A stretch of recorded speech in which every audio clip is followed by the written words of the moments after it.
கடந்த வாரத்திலே நாம் 27வது வசனத்தை சிந்தித்து நாம் நிறுத்தினோம். 47:27 இஸ்ரவேலர் எகிப்து தேசத்தில் உள்ள கோசேன் நாட்டிலே குடியிருந்தார்கள். அங்கே நிலங்களை கையாட்சி செய்து மிகவும் பழுகி பெருகினார்கள். ஏறக்குறைய 17 ஆண்டுகள் என்ன நடந்தது என்பதை இந்த 27வது வசனத்திலே நாம் படிக்கிறோம். யாக்கோபு 17 ஆண்டுகள் எகிப்திலே அவர் தங்கி இருக்கின்றார். அந்த நாட்களிலே அவர்கள் நிலங்களை அவர்கள் கோசேன் தேசத்திலே நிலங்களை பெற்றுக்கொண்டு அங்கே அந்த நிலங்களை வளப்படுத்தி அல்லது விவசாயம் செய்து ஆடு மாடுகளோடு கூட அவர்கள் அந்த தேசத்திலே தொழில்களை செய்து மிகவும் பழுகி பெருகினார். மிகவும், அந்த வார்த்தை பெருகினார்கள் என்று சொல்லவில்லை, மிகவும் பழுகி பெருகினார்கள் என்று நாம் படிக்கிறோம். இந்த நேரத்திலே யாக்கோபுடைய வயதை பார்த்தீங்கன்னா இந்த வசனம் முடியும் போது அவருக்கு 147 வயது. எத்தனை வயசுங்க? எல்லாரும் கவனிக்கிறீங்களா? 147 வயது. நான் கணக்கு போட்டு பார்த்தேன். யோசேப்புக்கு 56 வயது. யோசேப்புக்கு எவ்வளவு வயசு இப்போ? 50. சின்ன பையனாகவே நினைத்துட்டு இருக்க வேண்டாம். அவருக்கு இப்ப எவ்வளவு வயது? 56. யோசேப்பின் பிள்ளைகளுக்கு 20+, 20க்கும் மேல் அவர்களுடைய வயது இருக்கும். 20க்கு மேல் 2 பிள்ளைகள் யோசேப்புக்கு பிறந்திருக்கிறார்கள். 20க்கு மேல் அவர்களுக்கு 20+ல அவங்க இருக்காங்க. இந்த சூழ்நிலையிலிருந்து இந்த வேத பகுதியை நாம் கவனிக்க போகிறோம். அவர்கள் மிகவும் பழுகி பெருகினார்கள் என்று படிக்கிறோம். மிகவும் பழுகி பெருகினார். யாக்கோபுக்கு 147 வயது என்று சொன்னேன். இந்த காலகட்டத்திலே பெருகினார்கள் என்றால் ஆடு மாடுகளுடைய பெருக்கமும் இருக்கிறது கூட. ஏறக்குறைய 70 பேராக என்ன செய்தாங்க? அந்த தேசத்துக்குள் கடந்து வந்தார்கள். இன்னும் அவர்களுடைய சந்ததிகள் அதிகமாக பழுகி அப்போ நிறைய பிள்ளைகள் என்ன செஞ்சிருப்பாங்க? பிறந்திருப்பார்கள். யாக்கோபு இவைகளை எல்லாம் தன்னுடைய கண்களினால் காண்கின்றார். இதை நான் பார்க்கும்போது ரொம்ப ஆச்சரியமா இது. ஆபிரகாமுக்கு தேவன் சொன்ன அந்த வாக்குறுதி அப்படியே படிப்படியா என்ன செய்கிறது? நிறைவேறுகிறது. நம்ம அதை கவனிச்சீங்கன்னா ஆண்டவர் ஒரு மனிதனை எப்படி நடத்துகிறார் என்பதை புரிந்து கொள்ள முடியும். ஆபிரகாமை அழைக்கின்றார்.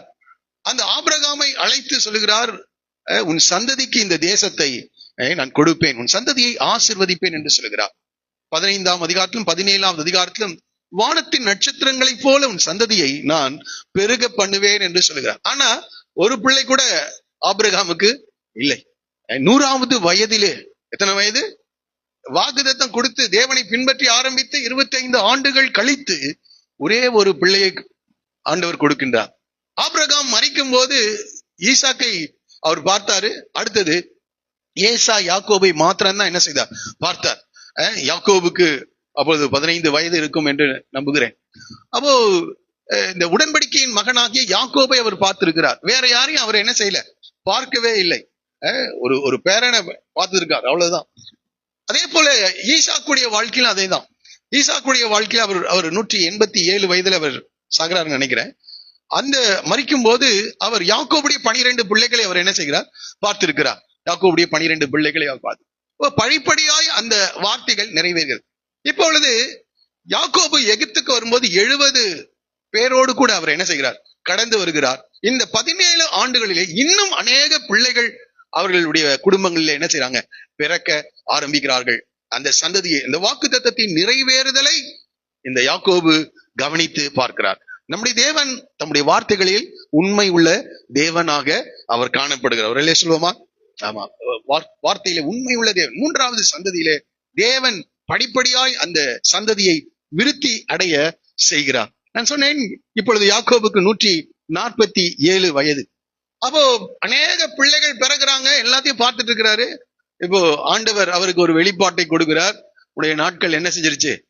நிறைவடைகிறது என்று நம்ம படிக்கிறோம். பாருங்க, அடுத்த வார்த்தை சொல்லப்பட்டிருக்கிறது. 29 இஸ்ரவேல் மரணமடையும் காலம் சமீபித்தது. இஸ்ரவேல் மரணமடையும் காலம். அப்போ நம்ம பிறந்திருக்கோம், பிள்ளைகள் பிறக்கிறாங்க, சந்ததிகளை கர்த்தர் விருத்தி அடைய செய்கிறார், பழுகி பெருக செய்து கொண்டிருக்கிறார். இவைகளெல்லாம் பார்த்து கொண்டு அப்படியே இந்த பூமியிலே நாம் வாழ்ந்து அல்லது நிரந்தரமாக தங்கிவிட முடியாது. பிறக்க ஒரு காலம் உண்டு. அடுத்தது என்னதுங்க? இறக்க ஒரு காலம். நன்றாய் புரிந்து கொள்ளுங்கள். இது பயமுறுத்துகிற பிரசங்கம் அல்ல. நம்ம தொடர்ச்சியாக நாம் இதை சிந்தித்து வருகிறோம். அப்ப மரணம் அடையும் காலம் சமீபித்தது. அதை யாக்கோபு உணர்கிறார். என்னுடைய நாட்கள் நிறைவடைகிறது, தேவனுடைய வாக்குறுதிகள் நிறைவேறி முடிந்து விட்டது, என்னுடைய நாட்கள் நிறைவேறி முடிந்தது என்பதை அவர் அறிந்து அவர் சொல்கிறார், மரணமடையும் காலம் சமீபித்தது. அப்பொழுது அவன் தன் குமாரனாகிய யோசேப்பை வரவழைத்து. இந்த இடத்துல, இந்த அதிகாரத்துல 3 மிக முக்கியமான காரியங்களை இந்த வேத பகுதியிலே நாம் படிக்க போகிறோம். இந்த 3 முக்கியமான பகுதியை நம்ம முதல்ல இந்த வேத பகுதி என்ன இருக்கிறது என்பதை நம்ம படித்துட்டு அதுக்கப்புறம் இதற்குள்ள இருக்கிற சத்தியங்கள், உண்மைகளை நாம் புரிந்து கொள்ள நாம் கடந்து செல்வோம். இங்கே முதல்ல என்ன செய்கிறார்? யோசேப்பை வரவழைத்து அவர் சொல்லுகிறார், அவனை நோக்கி, என் மேல் உனக்கு தயவு உண்டானால் உன் கையை என் தொடையின் கீழ் வைத்து என் மேல் பட்சமும் உண்மையுள்ளவனாயிரு, என்னை எகிப்திலே அடக்கம் பண்ணாதிருப்பாயா. என்ன சொல்ல வர்றார்? முதல் காரியம், நீ எனக்கு உடன்படிக்கை செய்து கொடுக்கணும். என் மேல் உனக்கு தயவு இருந்தால் நான் மரணமடைய போகிறேன். என்னுடைய சரீரத்தை இந்த எகிப்தில் அடக்கம் பண்ணிராத, என் முற்பிதாக்களின் கல்லறை இருக்கின்ற இடத்திலே கொண்டு போய், ஆபிரகாம் ஈசாக்கு மரித்து அடக்கம் செய்யப்பட்ட அந்த இடத்திலே என்னை கொண்டு போய் அடக்கம் செய்ய வேண்டும் என்று கேட்டுக்கொள்கிறார். 31வது வசனத்தை படிக்கிறோம். அப்பொழுது அவன், எனக்கு ஆணையிட்டு கொடு என்றான். அவனுக்கு ஆணையிட்டு கொடுத்தான். அப்பொழுது இஸ்ரவேல் கட்டிலின் தலைமாட்டிலே சாய்ந்து தொழுது கொண்டான். அப்ப அவருடைய இறுதி என்ன? எகிப்துக்கு வந்திருக்கேன், இந்த தேசம் என்னுடையது அல்ல, என் பிதாக்களுக்கு தேவன் வாக்குறுதியாக வாக்குத்தத்தம் செய்த அந்த தேசத்திலே என் பிதாக்களோடு கூட நான் படுக்க வேண்டும் அல்லது நித்திரை செய்ய வேண்டும் என்று சொல்லி இந்த காரியத்தை ஒரு உடன்படிக்கை செய்து கொள்ளுகிறார். இந்த தயவை நீ எனக்கு காண்பிக்க வேண்டும் என்று சொல்லி. என்றால் யோசேப்பு அந்த தேசத்திலே பிரதம மந்திரியாக இருக்கின்றான். ஆகவே இந்த காரியத்தை யோசேப்பினிடத்தில் சொல்லி அவனிடத்திலே ஒரு உறுதியை வாங்கி கொள்ளுகிறான் என்று படிக்கிறோம். முதல் பகுதி அது. அதுல இருந்து சில சத்தியங்களை நாம் பின்னாடி நம்ம படிக்கலாம். இரண்டாவதாக இந்த இடத்தை நாம் படிக்கும்போது, இரண்டாவதாக அவன் செய்கிற காரியம், தன்னுடைய மரண நேரத்திலே அங்கே ஒரு மிக முக்கியமான காரியம், இந்த சேஷ்ட புத்திர ஆசீர்வாதத்தை இந்த யோசேப்புக்கு இவர் கொடுக்கின்றார். அதை தான் இந்த 48வது அதிகாரத்துல 1 to 20 வசனங்கள் வரைக்கும், அது வரைக்கும் தனக்கு பின் யார் என்பதை, அல்லது ஆபிரகாம் ஈசாக்கு யாக்கோபு என்கின்ற அந்த வரிசையிலே அடுத்தது யார் என்பதை அவர் இன்னும் அறிவிக்கல. அன்றைய நாட்கள் அப்படி அந்த ஒரு மிக முக்கியமான ஒரு அறிவிப்பாய் அது காணப்படும். ஆகவே அந்த காரியத்தை இந்த முதல் 20 வசனங்களிலே அவர் அதை வெளிப்படுத்துகிறதை நாம் பார்க்கிறோம். இப்பொழுது இந்த சம்பவம் முடிஞ்ச பிறகு யோசேப்பு தன்னுடைய இருப்பிடத்துக்கு கடந்து சென்றுட்டாராட்டிருக்கு. சில நாட்கள் கழித்து மறுபடியும் யாக்கோபு யோசேப்பை அழைக்கின்றார். அதை தான் நாம் இங்கே படிக்கிறோம். அதற்கு பின்பு உம்முடைய தகப்பனாருக்கு வருத்தமா இருக்கிறது என்று யோசேப்புக்கு சொல்லப்பட்டது. அப்பொழுது யோசேப்பு தன்னுடைய 2 குமாரர்களோடு கூட அங்கே கடந்து வருகிறார். இப்பொழுது அவர் வந்திருக்கிறார் என்று, யோசேப்பு வந்திருக்கிறார் என்று சொன்ன உடனே இஸ்ரவேல் தன்னை திடப்படுத்தி கொண்டு கட்டிலின் மேல் உட்கார்ந்தான். அப்படின்னா என்னது? அப்ப அவரால பலவீனமான ஒரு சூழ்நிலையில அவர் இருக்கிறாரு. அவர் திடப்படுத்தி கொண்டு கட்டிலின் மேல் உட்காருகிறார். அப்போ நான் நினைக்கிறேன், அவருக்கு வருத்தமா இருக்கிறது என்று சொல்லி அனுப்பியிருப்பாங்க. யோசேப்பை பார்க்க வேண்டும் என்று, சில முக்கியமான காரியங்களை யோசேப்பிடத்தில் சொல்ல வேண்டும் என்று சொல்லி அனுப்பியிருப்பார் நினைக்கிறேன். ஆகவே வந்திருக்கிறார் என்று சொன்ன உடனே தன்னை திடப்படுத்தி கொண்டு அங்கே கட்டிலின் மேல் உட்கார்ந்தான். இப்பொழுது பேச ஆரம்பிக்கின்றார். இதை ரொம்ப கவனமா படிங்க, பார்க்கலாம். யாக்கோபு யோசேப்பை நோக்கி, சர்வ வல்லமையுள்ள தேவன், என்ன சொல்றாருங்க? எப்படி ஆரம்பிக்கிறாரு? அவருடைய தேவன் யாரா? சர்வ வல்லமையுள்ள தேவன். அந்த கடைசி மரண வேளையில தேவனை பற்றிய நம்பிக்கை, தேவனோடு உள்ள அந்த அனுபவத்தை அவர் புரிந்து, என்னுடைய தேவன் சர்வ வல்லமையுள்ள தேவன், கானான் தேசத்தில் உள்ள லூஸ் என்னும் இடத்தில் எனக்கு தரிசனமாகி என்னை ஆசீர்வதித்து, அவரு அநேக காரியங்களை சொன்னான். உன்னை பழுகவும் பெருகவும் பண்ணி உன்னை பல ஜன கூட்டமாக்கி உனக்கு பின்வரும் உன் சந்ததிக்கு இந்த தேசத்தை நித்திய சுதந்திரமாக கொடுப்பேன் என்று என்னோட சொன்னார் என்று சொல்லுகிறார். அந்த வார்த்தைகள் எல்லாம் இப்பொழுது என்ன செய்கிறது? அப்படியே நிறைவேறி கொண்டிருக்கிறது என்பதை அறிக்கை செய்கிறார். அடுத்தது சொல்றாரு, நான் உன்னிடத்தில் எகிப்துக்கு வரும் முன்னே உனக்கு எகிப்து தேசத்தில் பிறந்த உன் 2 குமாரரும் என்னுடைய, இப்பதான் அதை ஆரம்பிக்கிறார் டாபிக்க. யோசேப்புக்கு இரட்டிப்பான அந்த சேஷ்டபுத்திர ஆசீர்வாதம் என்றால், அந்த சேஷ்ட புத்திர ஆசீர்வாதத்துக்குரியவர்களுக்கு 2 மடங்கு ஆசீர்வாதத்தை அந்த தகப்பன் கொடுப்பாராம். இப்பொழுது சொல்லுகிறார், உன்னுடைய 2 குமாரரும் என்னுடைய குமாரர். ரூபன் சிமியோன் என்பவர்களைப் போல எப்ராயிம் மனாசேயும் என்னுடையவர்களாய் இருப்பீர்கள். அவர் ஆரம்பிக்கும் போதே மனாசேயும் எப்ராயிம் என்று சொல்லவில்லை, அதையும் எப்படி சொல்றாரு, எப்ராயிம் மனாசே என்று சொல்லுகிறார். ஏனால் மனாசே தான் பெரிய பையன். அடுத்த தலைமுறையை குறித்ததான ஒரு தரிசன பார்வை யாருக்கு இருக்கு? யாக்கோபுக்கு இருக்கிறது. இவைகளுக்கு பின் நீ பெரும் பிள்ளைகள் உன்னுடையவர்களாக இருப்பார்கள் என்றெல்லாம் சொல்லிட்டு கீழே வரும்போது 7வது வசனத்துல இந்த நேரத்துல ராகேலை நினைவு கூறுகிறார். நான் பதானை விட்டு வருகையில் கானான் தேசத்தில் எப்ராத்தாவுக்கு கொஞ்ச தூரம் இருக்கும்போது வழியிலே ராகேல் என் அண்டையிலே மரணம் அடைந்தாள். அவளை அங்கே பெத்லகேம் என்னும் எப்ராத்தா ஊருக்கு போகிற வழியிலே அடக்கம் பண்ணினேன் என்று ராகேலை நினைவு கூறுகிறார். அந்த மரண வேளையிலே நினைவு கூறுகிறார். இதை சொல்லிக் கொண்டு இருக்கும் போதே 2 வாலிபர்கள் நிக்கிறாங்க, 20 வயதுல வாலிபர்கள் நிக்கிறாங்க. இஸ்ரவேல் யோசேப்பின் குமாரரை பார்த்து இவர்கள் யார் என்று கேட்டான். என்ற கண்ணு சரியா என்ன செய்யறது இல்ல, தெரியல. இவர்கள் யார் என்று கேட்கிறார். யோசேப்பு சொல்லுகிறார் தன் தகப்பனை நோக்கி, இவர்கள் இவ்விடத்திலே தேவன் எனக்கு அருளின குமாரர் என்றான். அப்பொழுது அவன், நான் அவர்களை ஆசீர்வதிக்கும்படி அவர்களை என் கிட்டே, இப்பதான் எப்ராயிம் மனாசேயை பற்றி பேசினாரு, அவருக்கு தெரியல, பக்கத்துல தான் நிக்கிறாங்கன்னு தெரியல. இப்பொழுது முத்தம் செய்ய அவளை அழைக்கின்றார். கீழே நீங்க படிச்சு பாத்தீங்கன்னா 10வது வசனத்துல, முதிர் வயதினால் இஸ்ரவேலின் கண்கள் மங்களா இருந்தபடினால் அவன் பார்க்க கூடாது இருந்தது. அப்பொழுது அவன் அவர்களை முத்தம் செய்து அணைத்து கொண்டான். அணைத்து கொண்டு சொல்கிறாரு, யோசேப்பை நோக்கி, உன் முகத்தை காண்பேன் என்று நான் நினைக்கவில்லை. ஏனென்றால் 22 வருஷமா இவர் என்ன நினைச்சிட்டு இருக்கிறாரு, யோசேப்பு மரணம் அடைந்து விட்டான், அவனை துஷ்ட மிருகம் அடித்து கொன்று போட்டு விட்டது என்று நினைத்துக் கொண்டிருக்கிறார். அந்த 22 ஆண்டுகளாக யோசேப்பை நினைத்து கலங்கி வேதனைப்பட்டுக் கொண்டிருந்த இந்த யாக்கோபு சொல்லுகிறார், உன் முகத்தை காண்பேன் என்று நான் நினைக்கவில்லை, ஆனாலும் இதோ உன் சந்ததியை காணும்படி தேவன் எனக்கு அருள் செய்தார். பல பிள்ளைகள் பிறந்துட்டே இருக்காங்க, ஆனா தேவ கிருபை என்னன்னா, அவனை காண்பேன்னு நான் நினைக்கவே இல்லை. யோசேப்பு உயிரோடு இருக்கிறான்னு கூட எனக்கு தெரியாம இருந்தது. ஆனால் இப்பொழுது அவனுடைய சந்ததியை காணும்படி கர்த்தர் எனக்கு கிருபை பாராட்டுகிறார் என்றான். அப்பொழுது அவனுடைய முழங்கால் நடுவே இருந்த பிள்ளைகளை யோசேப்பு பின்னிட பண்ணி, யாரு யோசேப்பு என்ன செய்கிறாரு, அவர்களை பின்னிட பண்ணி அவனுடைய முகத்துக்கு முன்பாக தரை மட்டும் குனிந்து வணங்கினார். ஏன்னா யோசேப்பு அழுது இருப்பார். ஏன்னா அவர் தகப்பனை பார்ப்பேன் என்று அவர் கூட என்ன செஞ்சிருக்க மாட்டார், நினைத்திருக்க மாட்டார். ஏன்னா ஒவ்வொரு முறை சகோதரர்கள் வரும்போது முதிர் வயதான அந்த தகப்பன் உயிரோடு இருக்கிறாரா என்று கேட்கிறான். அப்ப அவன் என்ன நினைச்சிருப்பான், என்னுடைய தகப்பனார் மறித்திருப்பார் இந்நேரத்துக்கு என்ன நினைத்திருக்கலாம். ஆனால் இந்த காரியங்கள் எல்லாம் இந்த யாக்கோபு சொல்லிக் கொண்டு வரும்போது இந்த யோசேப்பினால் அமைதியால் இருக்க முடியவில்லை.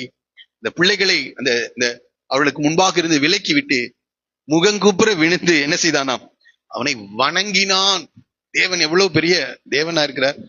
அந்த குடும்பத்தை கர்த்தர் ஒன்றிணைத்திருக்கிறார். அது மாத்திரம் அல்ல, தேவன் சொன்ன வாக்குறுதியை என்ன செய்திருக்கிறார், நிறைவேற்றி இருக்கிறார். இவளெல்லாம் உணர்ந்த யோசேப்பு அங்கே வணங்கினான், பணிந்து கொண்டான். இன்றைக்கு அநேகருடைய வாழ்க்கையிலே தேவனுடைய நடத்துதலை உணராதவர்களாக இருக்கிறார்கள்.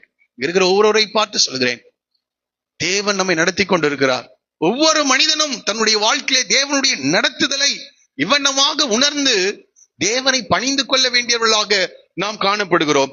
சரி இருக்கட்டும், வணங்கினான். பின்பு யோசேப்பு அவ்விருவரையும் கொண்டு வந்து எப்ராயிமை தன் வலது கையினாலே, இப்போ பாருங்க, இந்த யாக்கோபினுடைய வலது கையிலே ஆசீர்வதிக்கப்படும்படி மனாசையை கொண்டு வந்து நிறுத்துகிறார். அவருடைய இடது கையின் பக்கமாக எப்ராயிமை கொண்டு வந்து நிறுத்துகிறார். 15வது வசனத்துல நாம் படிக்கும் போது, 14வது வசனத்தை நாம் படிக்கும் போது, யாக்கோபுக்கு கண்கள் மண்களா இருக்கிறது. அவர் இந்த யோசேப்பை அழைத்து இந்த பிள்ளைகளை குறித்து சொல்லும் போது எப்ராயிம் மனாசே என்று அவர் சொல்ல ஆரம்பிக்கின்றார். இப்பொழுது யோசேப்பு வலது கைக்கு நேராக மனாசேயை நிறுத்துகிறார். இங்க வசனம் 14வது வசனத்தில் நாம் படிக்கிறோம், தன் வலது கையை நீட்டி இளையவனாகிய எப்ராயிமுடைய தலையின் மேலும் மனாசே மூத்தவனாயிருந்தும் தன் இடது கையை மனாசேயினுடைய தலையின் மேலும் வைத்தான். வைத்து ஒரு அற்புதமான ஒரு ஆசீர்வாதத்தை சொல்ல வர்றாரு.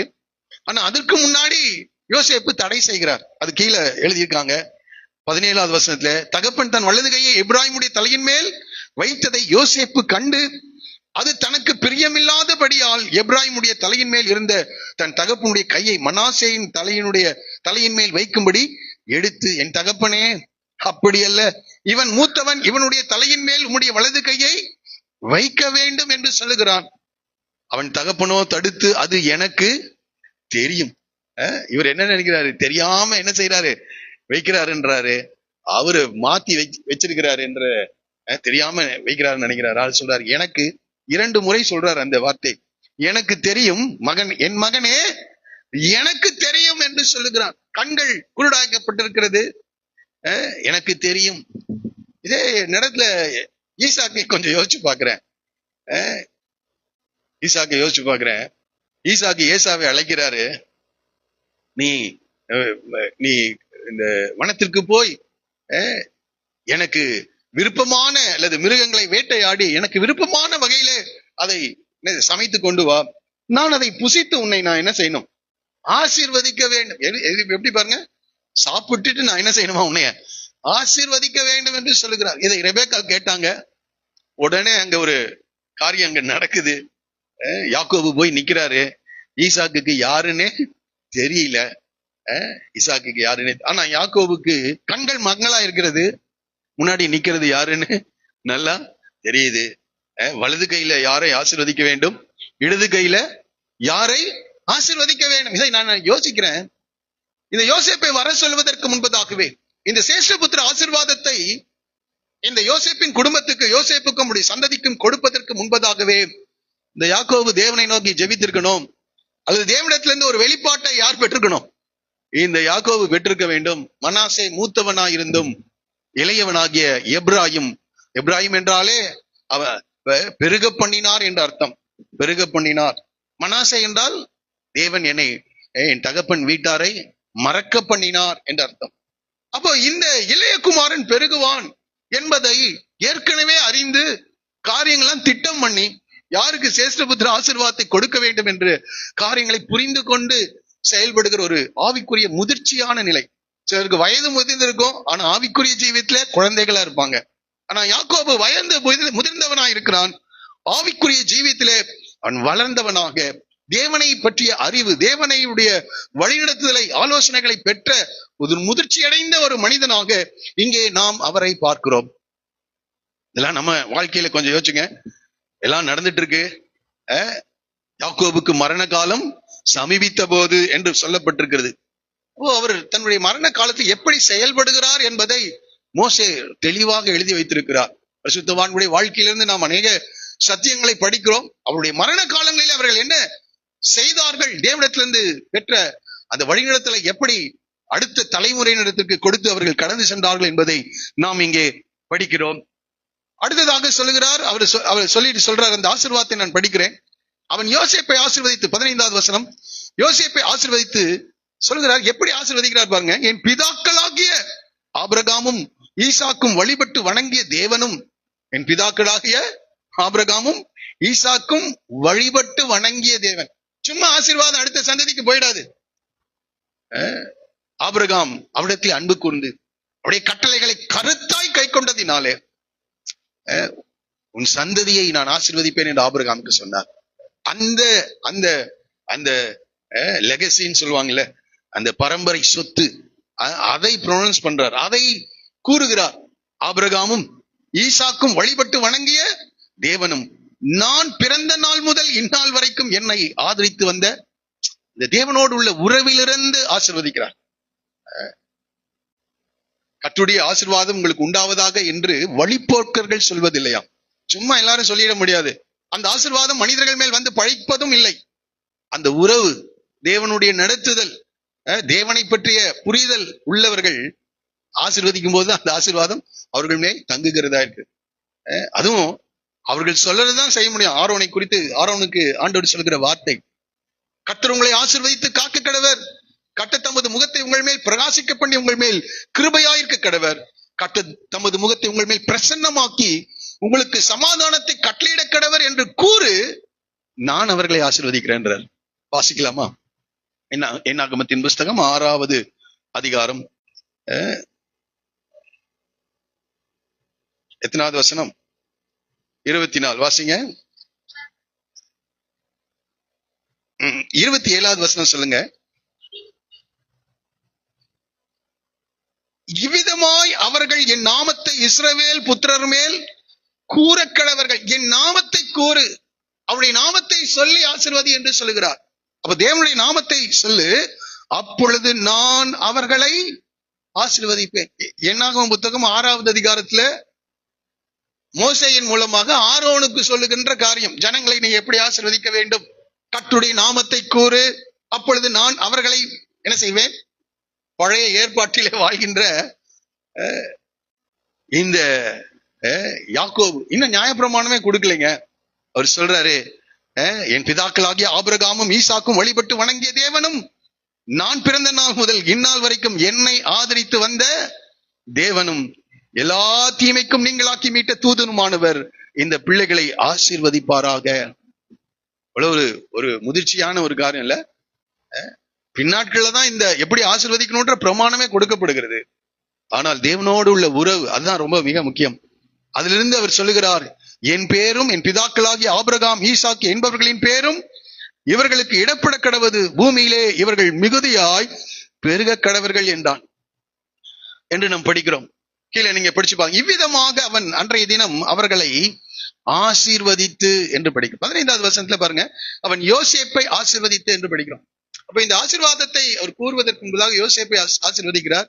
அந்த சேஷ்டபுத்திர 2 மடங்கு ஆசீர்வாதத்தை அவருக்கு கொடுக்கின்றார். கொடுத்து விட்டு அந்த பிள்ளைகளை அவர் ஆசீர்வதிக்கிறார். இங்கே 20வது வசனத்துக்கு வரும்போது, இவ்விதமாக அவர் அன்றைய தினம் அவர்களை ஆசீர்வதித்து, 49வது அதிகாரத்துல 12 பிள்ளைகளை வாழ்க்கையை குறித்து அவர் எதிர்காலத்தை குறித்து அவர் சொல்லி அவர்களை ஆசீர்வதிக்கிறதை நாம் பார்க்கிறோம். ஆனால் இந்த 48ஆம் அதிகாரம் ஃபுல்லா யாருக்கு? யோசேப்புக்கு மாத்திரம்தான். மற்ற பிள்ளைகள் அங்க நின்று கொண்டே தான் இருந்திருப்பாங்க. ஏனென்றால் இவர் யாரு? பிரைம் மினிஸ்டர் வந்திருக்காரு. அப்ப நிச்சயமாக எல்லா உறவுகளும் அங்கே காணப்பட்டிருக்கும். ஆனால் இந்த 47, 48 அதிகாரத்திலே யோசேப்போடு மாத்திரம் சொல்லுகின்ற காரியங்களை நாம் பார்க்கிறோம். ஒரு பெரிய காரியம். சரியா இருக்கட்டும், நான் அந்த உள்ளுக்குள்ள போகும்போது இந்த சத்தியத்தை நான் சொல்லுகிறேன். இவ்விதமாக அவர்களை அன்றைய தினம் ஆசீர்வதித்து, தேவன் உன்னை எப்ராயிமை போலவும் மனாசையை போலவும் ஆக்குவாராக என்று இஸ்ரவேலர் உன்னை முன்னிட்டு வாழ்த்துவார்கள். பாருங்க, வாழ்த்துதல் எப்படி இந்த சந்ததியில இனிமேல் சொல்லுவாங்கன்னா, எப்ராயிமை போலவும் மனாசேயை போலவும் உங்களை ஆக்குவாராக என்று சொல்லி மற்றவங்க ஆசீர்வதிப்பாங்களாம். அதுபோல இந்த பிள்ளைகள் வளர்ந்து ஆசீர்வதிக்கப்படுவார்கள் என்று யாக்கோபு சொல்லுகிறார் என்று சொல்லி எப்ராயிமை மனாசேக்கு முன்பாக வைத்தான். அடுத்தது 3வது பகுதி, பின்பு இஸ்ரவேல் யோசேப்பை நோக்கி, நான் மரணம் அடைய போகிறேன், தேவன் உங்களோட கூட இருப்பார், உங்கள் பிதாக்களின் தேசத்துக்கு உங்களை திரும்பி போக பண்ணுவார் என்று சொல்லுகிறார். எதிர்காலத்தை குறித்து அவர் பேசுகிறார். தேவன் எதிர்காலத்தில் என்ன செய்ய போகிறார் என்பதை சொல்லுகிறார். அது மாத்திரம் அல்ல, தன்னுடைய வில்லினாலும் அம்பினாலும் அவர் சம்பாதித்த அந்த எமோரியருடைய கைகளிலே அவர் வாங்கின சம்பாதித்த ஒரு நிலத்தை யோசேப்புக்கு கொடுத்து கடந்து செல்கிறார். ஒரு சுலோமா. அப்ப தன்னுடைய சொத்தை என்ன செய்யறாரு? யோசேப்பு கொடுக்கிறார். அப்ப மற்ற பிள்ளைகளுக்கு கொடுக்கலையா அப்படின்னு நினைக்காதீங்க. ஏனென்றால் 22வது வசனம் சொல்லுகிறது, உன் சகோதரருக்கு கொடுத்ததை பார்க்கிலும் அப்படின்னு இருக்கு. அப்போ என்ன செஞ்சிருப்பாரு? மரண வேளையில தேவன் உங்களுக்கு என்ன செய்வார்ன்றெல்லாம் சொல்லிட்டு, தேவனுக்கு அடுத்த காரியங்கள், தேவனுடைய திட்டங்கள், தேவனுடைய ஆசீர்வாதம், இந்த இரட்டிப்பான ஆசீர்வாதம், இதெல்லாவற்றையும் சொல்லி முடித்த பிறகு ஏற்கனவே என்ன செஞ்சு முடிச்சிருக்கிறாரு? தன்னுடைய 12 பிள்ளைகளுக்கும் தனக்கு உண்டான ஆஸ்திகளை பிரித்து கொடுத்திருக்கின்றார். அதான் சொல்றாரு, தன் சகோதரருக்கு கொடுத்ததை பார்க்கல. என்றால் நிறைய ஆடு மாடுகள் இருந்திருக்கும், வேலைக்காரர்கள் இருந்திருப்பார்கள், பொன்னும் வெள்ளியும் அவர்கள் என்ன செஞ்சிருக்கார்? சம்பாதித்திருக்கிறார். அநேக ஐஸ்வர்யங்கள், அவருடைய பணம் ஐஸ்வர்யம் எல்லாம் இருந்திருக்கும். எல்லாவற்றையும் பிரித்து கொடுத்து விட்டு கடைசியா சொல்றாரு, எமோரியர் கையில் சம்பாதித்த ஒரு நிலத்தை உனக்கு அதிகமான பங்காக கொடுத்தேன் என்றும் சொன்னார். ஒரு பெரிய ஆசீர்வாதத்தை யோசேப்புக்கு அவர் கொடுக்கின்றதை நாம் பார்க்கிறோம். இப்பொழுது இந்த பகுதிக்குள்ளாக நாம கடந்து செல்ல போகிறோம். முதலாவது பகுதியை நாம் எடுத்துக்கொள்வோம். எடுத்துக்கொண்டா இந்த காரியத்தை நான் யோசித்து பார்க்கும்போது, இங்க யாக்கோபினுடைய விசுவாசத்தை குறித்து நான் உங்களோடு கூட பேச நிற்கிறேன். முற்பிதாக்கள் விட்டு சென்ற அந்த விசுவாசம், அதுதான் இந்த முதல் பகுதியிலே 28வது வசனத்திலிருந்து நம்ம படிக்கிறோம். இஸ்ரவேல் மரணமடையும் காலம் சமீபித்தது. அப்பொழுது அவன் தன் குமாரனாகிய யோசேப்பை வரவழைத்து எனக்கு ஒரு உடன்படிக்கை செய்து கொடுக்க வேண்டும் என்று சொல்லுகிறான். என்ன உடன்படிக்கையா? இந்த தேசத்துல நான் மரணம் அடைந்து இந்த தேசத்துல என்னை அடக்கம் பண்ணிடாத, என்னுடைய சரீரத்தை எங்க எடுத்துட்டு போனோம்? கானான் தேசத்திலே ஆபிரகாம், ஈசாக்கு போன்றோர் அடக்கம் பண்ணப்பட்ட ஆபிரகாம் தன்னுடைய சாரால் மரித்த போது 24வது அதிகாரம் நினைக்கிறேன்ல, ஆமா, அங்கே 23 24 பாருங்க. Praise the Lord. 23வது அதிகாரம். 23வது அதிகாரத்தில் ஆபிரகாம் மக்பேலா என்ற குகையை என்ன செய்கிறார்? எமோரியர்கள் கையில அவர் விலை கொடுத்து வாங்கி அங்கே சாராலை அடக்கம் பண்ணுகிறதை பார்க்கிறோம். கர்த்தர் அவர்களுக்கு வாக்குத்தத்தம் பண்ணி இருக்கலாம் அந்த தேசத்தை. ஆனா ஒரு அடி நிலத்தை கூட அவர் என்ன செய்யல, பெற்றுக்கொள்ளல. ஆனா இந்த சாரால் மரித்த பிறகு விலை கொடுத்து அந்த அடக்கம் செய்வதற்கான ஒரு குகையையும் அதை சுற்றிலும் இருக்கிற நிலங்களையும் அவர் காசு கொடுத்து வாங்குறார். அந்த இடத்திலே சாராலை அடக்கம் பண்ணுகிறார். அந்த இடத்திலே ஈசாக்கும் இஸ்மவேலும் ஆபிரகாமை அடக்கம் பண்ணுகிறார்கள். அந்த இடத்திலே யாக்கோவும் ஏசாவும் சேர்ந்து ஈசாக்கையும் ரெபேக்காலையும் என்ன செய்யறாங்க? அடக்கம் பண்றாங்க. அவர்கள் எகிப்துக்கு வருவதற்கு முன்பதாக யாக்கோபு லேயாலை அந்த இடத்துல என்ன செய்திருக்கிறார்? அடக்கம் பண்ணி இருக்கிறார். இப்ப சொல்றாரு, அந்த இடத்திலே நீ என்னை அடக்கம் செய்ய வேண்டும் என்று சொல்கிறார். நான் அதை எப்படி பார்க்கிறேன் என்றால், தன்னுடைய முற்பிதாக்கள் விட்டு சென்ற அந்த விசுவாசத்திலே இந்த யாக்கோபு உறுதியாய் நிற்கிறார். என்ன விசுவாசம்? ஆண்டவர் அவர்களுக்கு சொன்னார், இந்த தேசத்தை உனக்கு நான் என்ன செய்வேன்? உன் சந்ததிக்கு நான் கொடுப்பேன் என்று சொல்லியிருக்கிறார். ஆபிரகாம் அந்த தேசத்தை அவர் பெற்றுக்கொள்ளவில்லை. யாக்கோபு ஈசாக்கு அந்த தேசத்தை பெற்றுக்கொள்ளவில்லை. யாக்கோபும் அந்த தேசத்தை பெற்றுக்கொள்ளவில்லை. ஆனாலும் கூட எங்களுடைய சரீரம் எங்க அடக்கம் பண்ணப்பட வேண்டும்? அந்த கானான் தேசத்திலே அடக்கம் பண்ணப்படும். ஏனென்றால் பின்னாட்களிலே தேவன் தமது வார்த்தையை நிறைவேற்ற போகிறார். இந்த தேசம் இந்த சந்ததிக்கு கொடுக்கப்பட போகிறது. ஆகவே அந்த இடத்திலே என்னை என்ன செய்? அடக்கம் செய்ய வேண்டும் என்று சொல்லுகிறார். இந்த கால வேளையிலே முற்பிதாக்களுடைய விசுவாசத்தை நாம் பின்பற்றுகிறவர்களாக இருக்கிறோமா? ஆபிரகாமுக்கு கர்த்தர் சொன்னாருங்க, இந்த வார்த்தை அப்படியே விசுவாசிக்கின்றார்.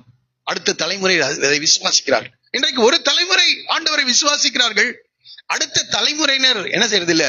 ஆண்டவரை விசுவாசிக்கிறது இல்லை. ஆனால் இங்கே நாம் படிக்கிறோம், நீ இந்த தேசத்துல என்னை அடக்கம் பண்ணி விடாது. ஏனென்றால் அந்த தேசத்தை நம்முடைய சந்ததிக்கு கர்த்தர் என்ன செய்வார்?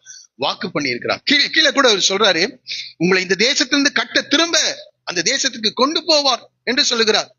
48வது அதிகாரத்துல சொல்றாரு, நான் மரணம் அடைய போகிறேன்.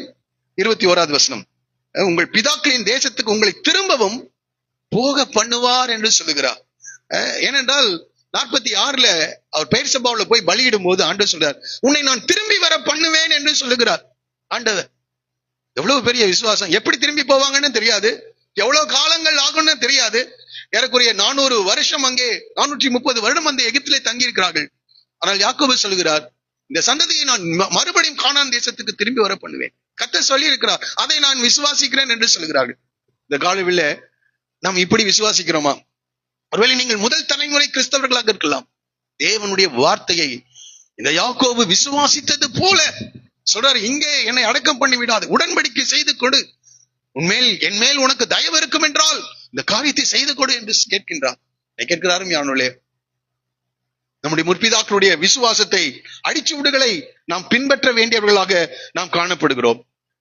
அதை 2 தீமோத்தேயுல நம்ம வாசிக்கிற ஒரு காரியத்தை, தீமோத்தேயுக்கு பவுல் சொல்லுகிற காரியத்தை உங்களுக்கு முன்பாக நான் வைக்க விரும்புகிறேன். 2 தீமோத்தேயு நிருபம் 1ஆம் அதிகாரம் 5-6 வசனங்கள். 2 தீமோத்தேயு 1ஆம் அதிகாரம் 5-6. அந்த விசுவாசம் முந்தி உன் பாட்டியாகிய லோவிசாலுக்குள்ளும் உன் தாயாகிய ஐனிக்கேயாளுக்குள்ளும் நிலைத்திருந்தது. இப்பொழுது அது உனக்குள்ளும் நிலைத்திருக்கிறது என்று நிச்சயித்திருக்கிறேன். இங்க இருக்கிறவங்களை பார்த்து சொல்றேன், இந்த விசுவாசம் ஆபிரகாம் கிட்ட இருந்த விசுவாசம், தேவனுடைய வார்த்தையின் மேல் அவனுக்கு இருந்த உறுதி இன்றைக்கு நமக்குள் இருக்கிறது என்று நிச்சயித்திருக்கிறேன் என்று சொல்லுகிறார். இது நிமித்தம் நான் உன்மேல் என் கைகளை வைத்ததினால் உனக்கு உண்டான தேவ வரத்தை அனல் மூட்டி எழுப்பிவிடும்படி உனக்கு நினைவுபடுத்துகிறேன் என்று சொல்லுகிறார். நினைப்பூட்டுகிறேன். இந்த காலை வெள்ள இந்த தேவன் மேல் வைத்த விசுவாசம், தேவன் சொன்ன வார்த்தையின் மேல் வைத்த விசுவாசம். விசுவாசம் என்பது தேவனுடைய வார்த்தையின் மேல் நிற்பது. விசுவாசம் என்பது நம்பப்படுகிறவைகளின் உறுதியும் காணப்படாதவைகளின். எதை நாம் நம்புகிறோம்? தேவனுடைய வார்த்தைகளை நாம் நம்புகிறோம். இந்த காலை வெள்ள நீங்கள் தேவனுடைய வார்த்தையை நம்புகிறீர்களா? தேவனுடைய வார்த்தையை அவர்களுக்கு ஒரு வார்த்தை கொடுத்தார், இந்த தேசத்தை உன் சந்ததிக்கு நான் தருவேன் என்று. தன் மரண காலம் சமீபித்திருக்கிற நேரத்திலேயும் அந்த தேசத்தை அவர்களுக்கு கொடுக்கவில்லை. ஆனால் அந்த வார்த்தையை அவர்கள் விசுவாசிக்கிறார்கள். இந்த காலை வெள்ள தேவனுடைய வார்த்தையை பெற்ற நாம் இது தேவனுடைய வார்த்தை என்று விசுவாசிக்கிறவர்களாக இருக்குமா? மரண பரியந்தமும் எபிரேயர் நிருபத்துல 11வது அதிகாரத்தில் நம்ம படிக்கும் போது அவர்கள் வாக்குத்தத்தத்தை பெற்றுக் கொள்ளவில்லை. அவைகளை தூரத்திலே கண்டு அணைத்துக் கொண்டு தங்களை அந்நியரும் பரதேசிகளும் என்று அறிக்கை செய்து விசுவாசத்தோடே மரித்தார். விசுவாசத்தோடே மரித்தார். இந்த காலை வேளையிலே தேவனுடைய வார்த்தையை பெற்றிருக்கிற நாம் அதை விசுவாசிக்கிறவர்களாக இருக்கிறோமா? இந்த விசுவாசம் தான் வாழ்க்கையை தேவனுக்கு நேராக நடத்தும். இன்றைக்கு அநேக தேவனுடைய வார்த்தையை தேவனுடைய வார்த்தையாக விசுவாசியாததினாலே அவருடைய தேவனுடைய வார்த்தையை கீழ்ப்படுகிறது இல்ல, அவருடைய வாழ்க்கை தாறுமாறாக இருக்கின்றது. இந்த விசுவாசம் பெரிய காரியத்தை செய்யும். அதனால்தான் காயினுடைய பலிகளுக்கும் ஆபேலுடைய பலிகளுக்கும் பெரிய வித்தியாசம் என்னன்னா, ஆபேல் தேவனை விசுவாசித்தான், தேவனுக்கு பிரியமான பலியை செலுத்தினான். காயின் தேவனை விசுவாசிக்கவில்லை, பலி செலுத்தினான். ஆனால் அந்த பலியை தேவன் என்ன செய்யல? அங்கீகரிக்கல. இந்த காலவேளை ஆண்டவர் மேல் உள்ள விசுவாசம் நம்முடைய வாழ்க்கையே தேவனுக்கு நேராக திருப்பிவிடும். தேவன் பிரியப்படுகின்ற ஒரு வாழ்க்கையை நாம் வாழ்வோம். அதுக்கு காரணம் விசுவாசம், தேவனுடைய வார்த்தையின் மேல் அவர்களுக்கு இருந்த விசுவாசம். 2 தீமோத்தேயு நிருபம் 3ஆம் அதிகாரம் 14-15வது வசனத்திலே நீ கற்று நிச்சயித்துக் கொண்டவளில் நிலைத்திரு என்று சொல்லுகிறார். தீமோத்தேயை பார்த்து சொல்ல, முந்தி அது பாட்டி கிட்ட இருந்ததுப்பா, அப்புறம் அவங்க அம்மா கிட்ட வந்தது, இப்போ அது உன்னிடத்துல இருக்கிறது. நீ கற்றுடைய வார்த்தைகளை நீ கற்றுக்கொண்டிருக்கிறாய், அவைகளில் கற்று நிச்சயித்துக் கொண்டிருக்கிறவைகளில் நிலைத்திரு. இன்றைக்கு அநேகர் கற்றுக்கொள்வதும் இல்லை, அது தேவனுடைய வார்த்தை தான் என்று நிச்சயித்துக் கொள்வதும் இல்லை, நிலைத்திருப்பதும் இல்லை. இந்த கால வேளை நீங்கள் இது தேவனுடைய வார்த்தை என்று அறிந்திருக்கிறீர்களா? அதை நீங்கள் கற்றுக்கொள்ளுகிறா இருக்கிறீர்களா? அதை நிச்சயித்துக் கொள்ளுகிறீர்களா? ஆமாம், இந்த ஆண்டவருடைய வார்த்தை அது உண்மையானது, சத்தியமானது என்று நிச்சயித்துக் கொண்டிருக்கலாம். அதிலே என்ன செய்யணுமா? நிலைத்திரு என்று சொல்லுகிறார். அவைகளை இன்னாரிடத்தில் கற்றாய் என்று நீ அறிந்திருக்கிறதும் அல்லாமல் கிறிஸ்து இயேசுவை பற்றும் விசுவாசத்தினாலே உன்னை ரட்சிப்பு கேட்ட ஞானம் உள்ளவன் ஆக்கத்தக்க பரிசுத்த வேத எழுத்துக்களை நீ சிறுவயது முதல் அறிந்தவன் என்று உனக்கு தெரியும். அந்த வார்த்தையை விசுவாசி, அந்த வார்த்தையில் நிலைத்திரு என்று சொல்லுகிறார். ஆமா, அந்த வார்த்தையை நிலைத்திரு. ஆகவே அந்த விசுவாசம், இந்த பரம்பரையாய் வருகிற விசுவாசம், தேவன் மேல் உள்ள விசுவாசம். ஒருவேளை நீங்கள் முதல் முறை இந்த ஆண்டவரை முதல் சந்ததியிலே நீங்கள் கர்த்தருடைய வார்த்தையை விசுவாசித்து ஆண்டவரை ஏற்றுக்கொண்டிருக்கலாம். ஆனால் இதை கற்றுக்கொள்ளுங்கள், தேவனுடைய வார்த்தைகளை அதை நிச்சயித்துக் கொள்ளுங்கள், அதிலே நிலைத்திருக்கும்படி கேட்கிறார். அதுதான் அந்த விசுவாசம், தேவனுடைய வார்த்தையின் மேல் நிற்பது என்று சொல்லுகிறார். ஒருவேளை நமக்கு ஒரு சிலருக்கு ஆபிரகாமை போல யாக்கோபை போல அந்த முன்னோர்கள் இல்லாமல் இருக்கலாம். ஆனால் பவுல் எபிரேயர் 13ஆம் அதிகாரம் 7வது வசனத்தை ஒரு வார்த்தையை நாம் இப்படி பார்க்கிறோம். எபிரேயர் 13:7 தேவ வசனத்தை உங்களுக்கு போதித்து உங்களை நடத்தினவர்களை நீங்கள் நினைத்து அவருடைய நடக்கையின் முடிவை நன்றாய் சிந்தித்து அவர்களுடைய விசுவாசத்தை என்ன செய்யுங்க? பின்பற்றுங்கள். நாம் இன்றைக்கு நிற்கிறோம்னா அநேக பரிசுத்தவான்கள் மூலமாக நாம் கற்றுக்கொண்ட சத்தியங்கள், அவருடைய வாழ்க்கை, அதைதான் பவுல் சொல்லுகிறார். அவருடைய முடிவை நன்றாய் சிந்தித்து அவர்களுடைய விசுவாசத்தை நீங்கள் என்ன செய்யுங்கள்? பின்பற்றுங்கள் என்று சொல்லுகிறார். பின்பற்றுங்கள் என்று சொல்லுகிறார். ஆகவே இந்த காலை வேளையிலே ஆபிரகாமுடைய விசுவாசத்தை ஈசாக்கு பின்பற்றினார். யாக்கோபு ஆபிரகாம் ஈசாக்கு 2 பேருடைய விசுவாசத்தையும் பின்பற்றுகிறார். என் தகப்பனுக்குரிய யாக்கோபு சொல்லும்போது என் தகப்பனுடைய பயபக்திக்குரிய தேவன் என்று சொல்லுகிறார். பயபக்திக்குரிய தேவன். அப்போ அவங்க தங்களுடைய முன்னோர்களை பார்த்திருக்காங்க. அதனாலதான் இங்கே பவுல் சொல்லும் போது சொல்லுகிறார், அவருடைய விசுவாசத்தை நீங்கள் என்ன செய்யுங்கள், பின்பற்றுங்கள். ஆகவே தன்னுடைய மரண நேரத்துல சொல்லுகிறார், எங்கேயோ தூக்கி போடுங்கப்பா. சிலர் சொல்றத கேட்டிருக்கேன், அது எங்கேயாவது தூக்கி போட்டிருக்கேன், கழுகு காக்காலாம் என்ன செய்யட்டும், அதை சாப்பிட்டு போகட்டும் அப்படின்னு சொல்றவங்க இருக்காங்க. ஆனால் இவன் சொல்றார், இல்ல என் சரீரத்தை எகிப்தில் அடக்கம் பண்ணிடாத, என் பிதாக்களுக்கு தேவன் கொடுத்த வாக்குறுதி இருக்கிறது, வாக்கு தத்தங்கள் இருக்குது, தேவனுடைய வார்த்தை இருக்கிறது, அந்த இடத்துல போய் என்ன செய்யனே, அடக்கம் செய். பின் நாட்களே இந்த சந்ததிக்கு அந்த தேசத்தை கற்றுக் கொடுக்க இருக்கின்றார். அப்போ பாருங்க எவ்வளவு விசுவாசம் ஆண்டவர் மேல. சரி, இரண்டாவது பகுதிக்கு நேராக நம்ம வருவோம். 48வது அதிகாரம் வரும்போது சொல்கிறார், அதற்கு பின் உம்முடைய தகப்பனாருக்கு வருத்தமா இருக்கிறது என்று சொல்கிறார்கள். அப்போ மறுபடியும் அங்கே யோசேப்பு கடந்து வருகிறார். தன்னுடைய 2 குமாரரையும் யோசேப்பு அழைத்து கொண்டு வருகிறார். இங்கே நாம் கவனிக்க வேண்டிய ஒரு காரியம், இப்பொழுது யாக்கோபு தன்னை திடப்படுத்தி கொண்டு கட்டிலின் மேல் உட்கார்ந்து இப்பொழுதுதான் அந்த அந்த அந்த இரட்டிப்பான ஆசீர்வாதத்தை யாருக்கு கொடுப்பது என்கின்ற காரியத்தை வெளிப்படுத்துகிறார். அங்கே யோசேப்புக்கு கொடுப்பதை குறித்து நாம் இங்கே படிக்கிறோம். யாக்கோபு யோசேப்பை நோக்கி ஆண்டவரை பார்த்து சொல்கிறார். அவர் சொல்றாரு, சர்வ வல்லமையுள்ள தேவன் என்று சொல்கிறார். சர்வ வல்லமை. அவன் ஆபிரகாம் தேவனை பின்பற்றினான், ஈசாக்கு தேவனை பின்பற்றினான். ஆனால் இந்த யாக்கோபு சொல்லுகிறார், எனக்கும் தேவனுக்கும் உள்ள அந்த உறவை குறித்து சொல்லுகிறார். கானான் தேசத்துள்ள லூஸ் என்னும் இடத்தில் எனக்கு தரிசனமாக்கி என்னை அவர் என்ன செய்தார், ஆசீர்வதித்தார். இந்த பர்சனல் ரிலேஷன்ஷிப், தேவனோடு கூட உள்ள தொடர்பு. 2 முறை அதே லூஸ் என்ற பெத்தேலிலே ஆண்டவர் இந்த யாக்கோபுக்கு தரிசனமாகிறார். முதலாவது லாபான் வீட்டுக்கு கடந்து செல்லும் போது தேவன் அவனுக்கு தரிசனமாகி அவனை ஆசீர்வதித்தார், அவனுக்கு வாக்குறுதிகளை கொடுத்தார். அதே போல சீகேமிலிருந்து புறப்பட்டு, நான் நினைக்கிறேன் 37வது அதிகாரம் நினைக்கிறேன், அவர்கள் திரும்பவும் இந்த லூஸ் என்ற பெத்தேலுக்கு ஆண்டவர் போக சொல்லுகிறார். அந்த இடத்துல பலியிட்டு முடித்த பின்பு கர்த்தர் அவனுக்கு தரிசனமாகி சொல்லுகிறார், நான் உன்னை பழுகவும் பெருகவும் பண்ணி உன்னை பல ஜனக்கூட்டமாக்கி உனக்கு பின்வரும் உன் சந்ததிக்கு இந்த தேசத்தை நித்திய சுதந்திரமாக கொடுப்பேன் என்று என்னோட சொன்னார். என்ன சொன்னாரு? பல ஜனக்கூட்டமாக அவர்கள் உன் சந்ததி மாறுவார்கள், உனக்கு பின்வரும் உன் சந்ததிக்கு இந்த தேசத்தை. பல ஜனக்கூட்டம், அதான் சொல்ற 12 கூட்டமாக அவர்கள் என்ன செய்யறாங்க, கோத்திரமாக உருவாக்குறார்கள். இப்ப ஆபிரகாம் பாக்குறாரு, அவர் நினைச்சிருப்பார் பல ஜனக்கூட்டம்னு சொன்னாரு, இந்த யோசேப்பு இல்லைன்னு அழுதுட்டு இருந்திருப்பாரு. ஆனா இப்போ சொல்றாரு பல ஜனக்கூட்டமாக தேவன் தமது வார்த்தையின்படியே செய்கிறார். இப்பொழுது 12 பிள்ளைகள் 12 கோத்திரங்களாக உருவாகிறதை இந்த 17 ஆண்டுகள் யார் பார்க்கிறா? இந்த யாக்கோபு பார்க்கிறார். தேவன் தம்முடைய வார்த்தைகளை நிறைவேற்றுகிறதை யாக்கோபு கண்டான். இந்த காலை வேள அந்த பர்சனல் ரிலேஷன்ஷிப், தேவனோடு உள்ள அந்த தொடர்பு, தேவனுடைய சந்திப்பு, தேவனுடைய வார்த்தையை பெற்ற யாக்கோபு தெளிவா சொல்றாரு, ஆண்டவர் சொன்னார்பா, அதை அப்படியே நிறைவேற்றி கொண்டு வருகிறார். அவனுடைய பிள்ளைகள் ஒருவேளை அதை அறியாமல் இருக்கலாம். அடிக்கடி நான் ஒரு வசனத்தை நினைவு கூறுவதுண்டு. வாசிக்கலாம், 103ஆம் சங்கீதம்.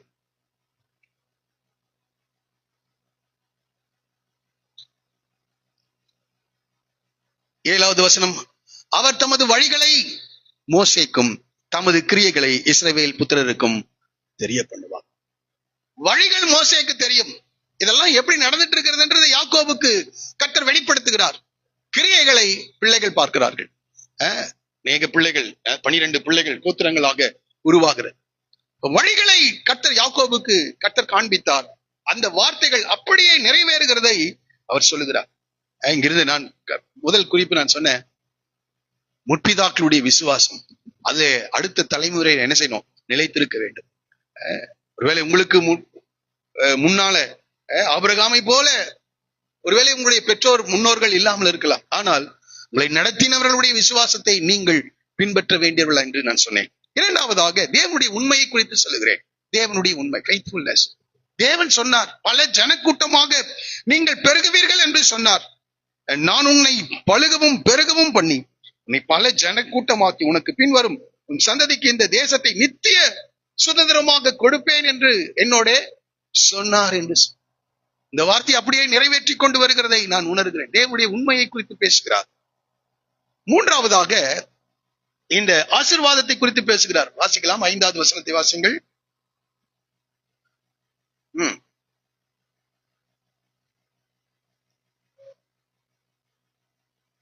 என்னுடைய குமாரர் அந்த 2 பங்கு ஆசீர்வாதத்தை இந்த யோசேப்புக்கு அருளுகிறதை குறித்து பேசுகிறார். எப்ராஹிம், மனாசே என்பவர்கள் என்னுடைய பிள்ளைகள். இப்ப அங்க இந்த 2 பிள்ளைகளையும் தத்தெடுத்துக் கொள்ளுகிறார். பின்னாட்கள்ல நம்ம படித்தா அந்த சரித்திரத்தை படிக்கும் போது லேவி கோத்திரத்தை கட்ட தன்னுடைய ஊழியத்தை நிறைவேற்றும்படியாக வேறு பிரிக்கின்றார்.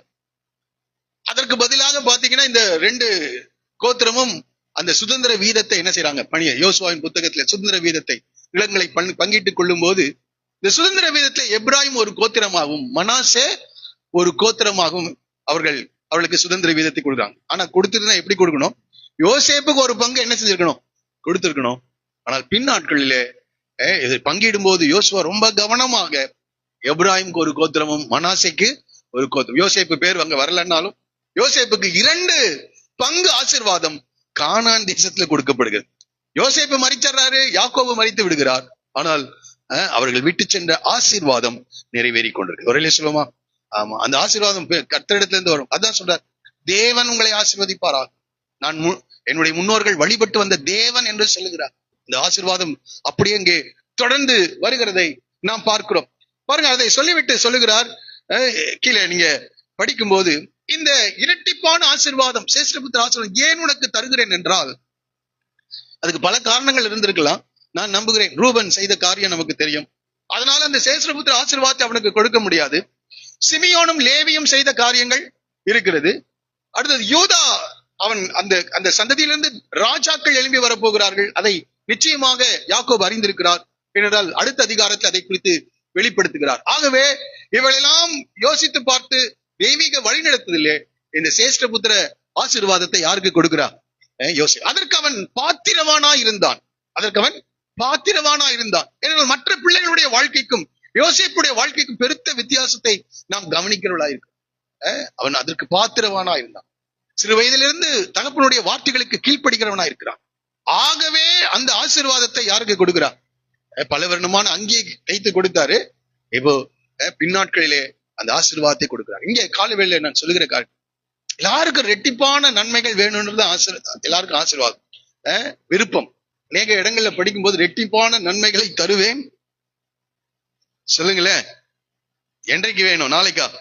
இன்றைக்கே தருவேன் என்ற வசனத்தை எல்லார் இடத்துல எழுதி வைத்திருக்கிறார்கள். நான் படிக்க பார்க்கும்போது நான் கேட்கிறேன், முதல்ல காரியம் எங்கெல்லாம் ஆண்டவர் ரெட்டிப்பா நன்மைகளை கொடுத்திருக்கிறாருன்னா அவங்க இருந்ததை இழந்தார்கள். அவர்களுக்கு தேவன் ரெட்டிப்பாக கர்த்தர் கொடுத்திருக்கிறார்.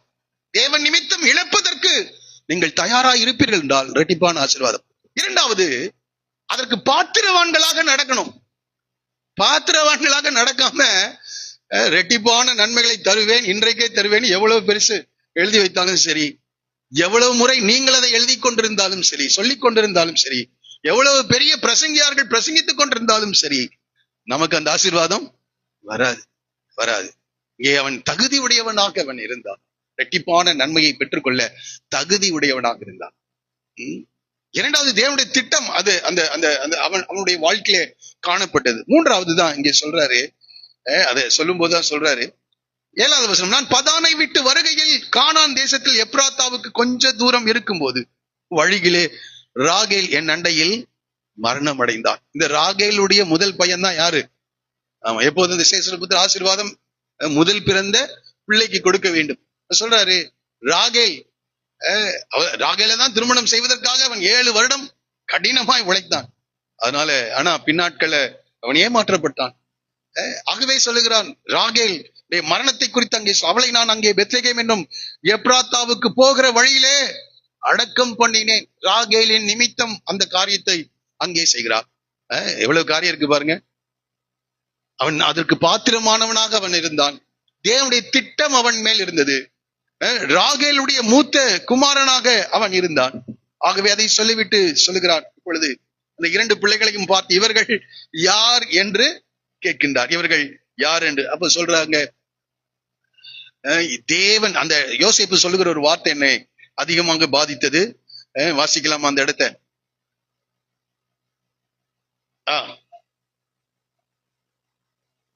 இவர்கள் தேவன் எனக்கு அருளின குமாரர்.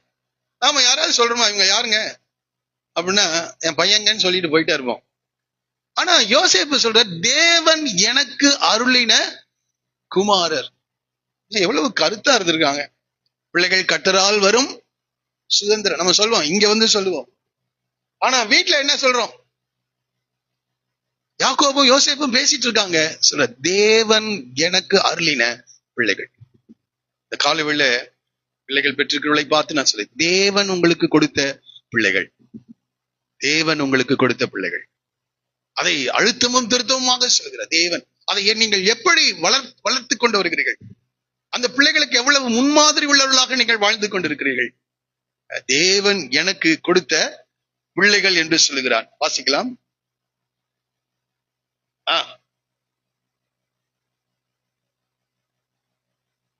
கொண்டு வா என்றான்.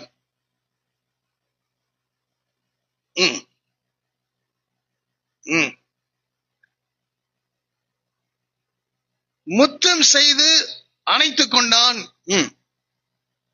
யோசேப்பை பார்த்து சொல்கிறார், நான் உன் முகத்தை காண்பேன் என்று நான் நினைக்கவில்லை, ஆனாலும் இதோ உன் சந்ததியை காணும்படி தேவன் எனக்கு அருள் செய்தார். அந்த கான்வர்சேஷன்ல தேவன் தேவன் தேவன் என்ற வார்த்தை பல முறை வருகிறதை பார்க்கலாம்.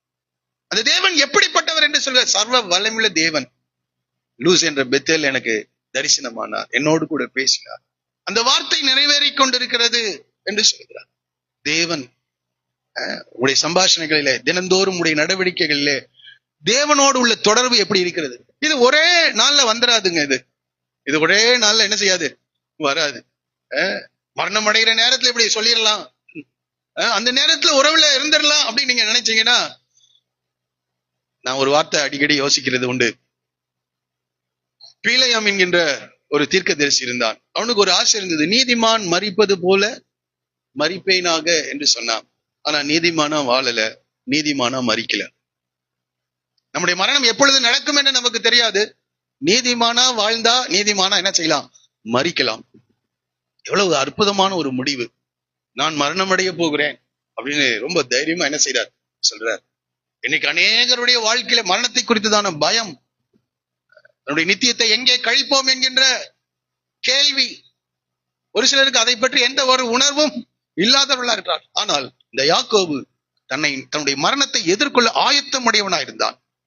தன்னுடைய நித்திய வாழ்க்கையை குறித்ததான நம்பிக்கை உடையவனாக அவன் காணப்பட்டான். கிறிஸ்தவத்தில் இருக்கிற மிக முக்கியமான சத்தியமே நித்தியத்தை குறித்ததான நம்பிக்கை. மற்ற ஜனங்களுக்கு அதை பற்றி இல்லை. ஆனால் வேதம் நமக்கு போதிக்கிற காரியம் நித்தியத்தை பற்றி. தேவனை சார்ந்து கொள்வோம் என்றால், ரட்சிப்பின் சத்தியத்தை கேட்டு விசுவாசித்து ரட்சிக்கப்பட்டு தேவனுடைய வார்த்தைகளுக்கு கீழ்ப்படிந்து வாழ்வோம் என்றால் நித்தியத்தை தேவனோடு கழிக்கலாம்.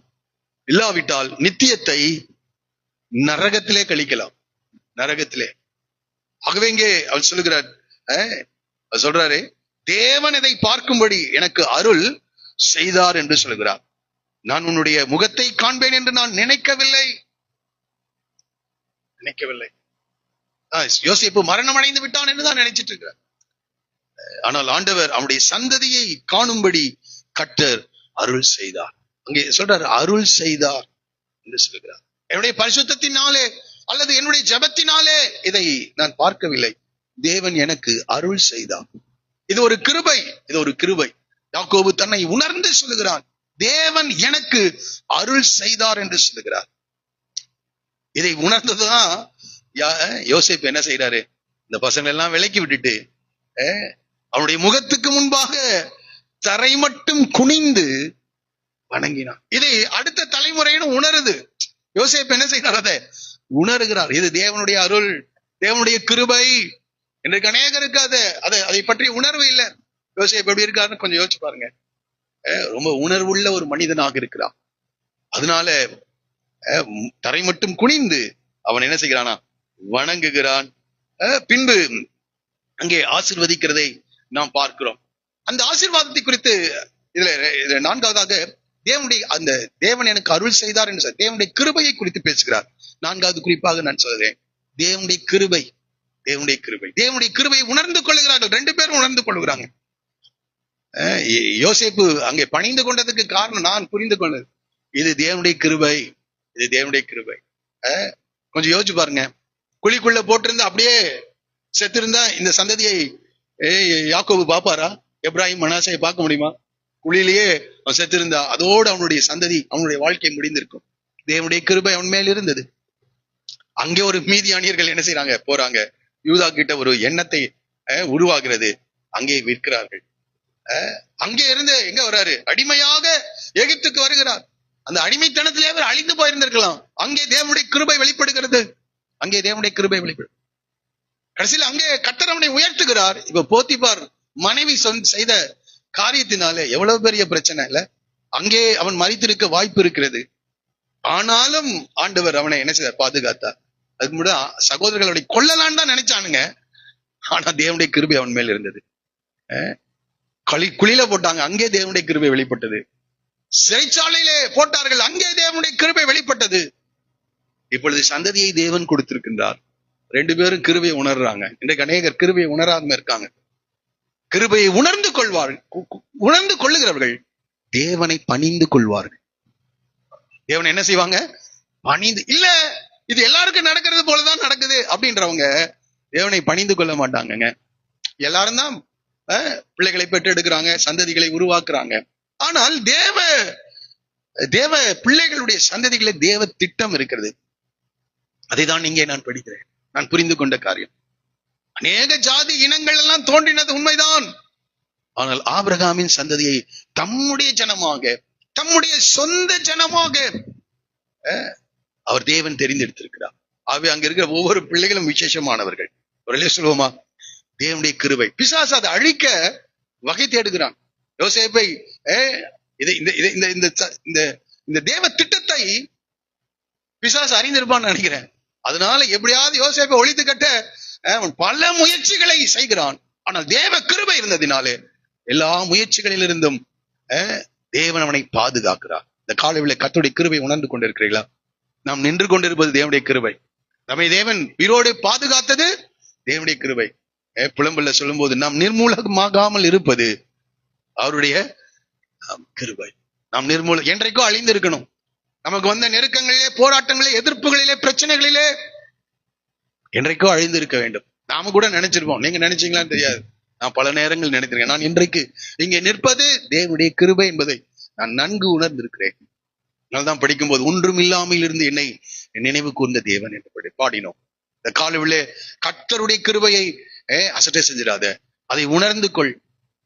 யாக்கோபு அதை உணர்ந்து கொள்கிறார். இது தேவனுடைய அருள் என்று சொல்லுகிறார். யோசிப்பு அந்த வார்த்தையை சொல்லும் போது பணிந்து கொள்ளுகிறார். அவை பிள்ளைகள், பெரியவர்கள் எல்லாரையும் பார்த்து கேட்கிறேன், தேவனுடைய கிருபையை நாம் உணர்ந்து கொள்வோம். அடுத்ததாக இதை நான் படித்துக் கொண்டு வரும்போது தீர்க்க தரிசனமான ஒரு பார்வையை நாம் அடுத்ததுல நாம் படிக்கிறோம். தீர்க்க தரிசன பார்வை, எதிர்காலத்தை குறித்ததான நம்பிக்கை, சந்ததிகளை குறித்ததான தேவ திட்டத்தை இந்த முற்பிதாக்களுக்கு கர்த்தர் வெளிப்படுத்தினார். ஆபிரகாமுக்கு வெளிப்படுத்தினாரு. ஈசாக்குக்கு கர்த்தர் என்ன செய்தார்? வெளிப்படுத்தினார். இங்கே யாக்கோபு தீர்க்க தரிசன பார்வையிலிருந்து இந்த காரியத்தை, இந்த பிள்ளைகளை ஆசீர்வதிக்கிறார். இந்த எபிரேயர் நிருபம் 11வது அதிகாரம் விசுவாச வீரர்களுடைய பட்டியலை அங்கே நாம் படிக்கிறோம். எபிரேயர் 11வது அதிகாரம். இந்த பட்டியல்ல ஒவ்வொருவருடைய வீர தீர செயல், விசுவாசத்தினாலே அவர்கள் நிறைவேற்றி முடித்த சாதனைகளை சொல்லிட்டு வர்றாரு. ஆபேல் கர்த்தருக்கு மேன்மையான பலியை செலுத்தினான் என்று சொல்ல, ஏனோக்கு விசுவாசத்தினாலே தேவனோடு கூட சஞ்சரித்தான் என்று சொல்கிறார்.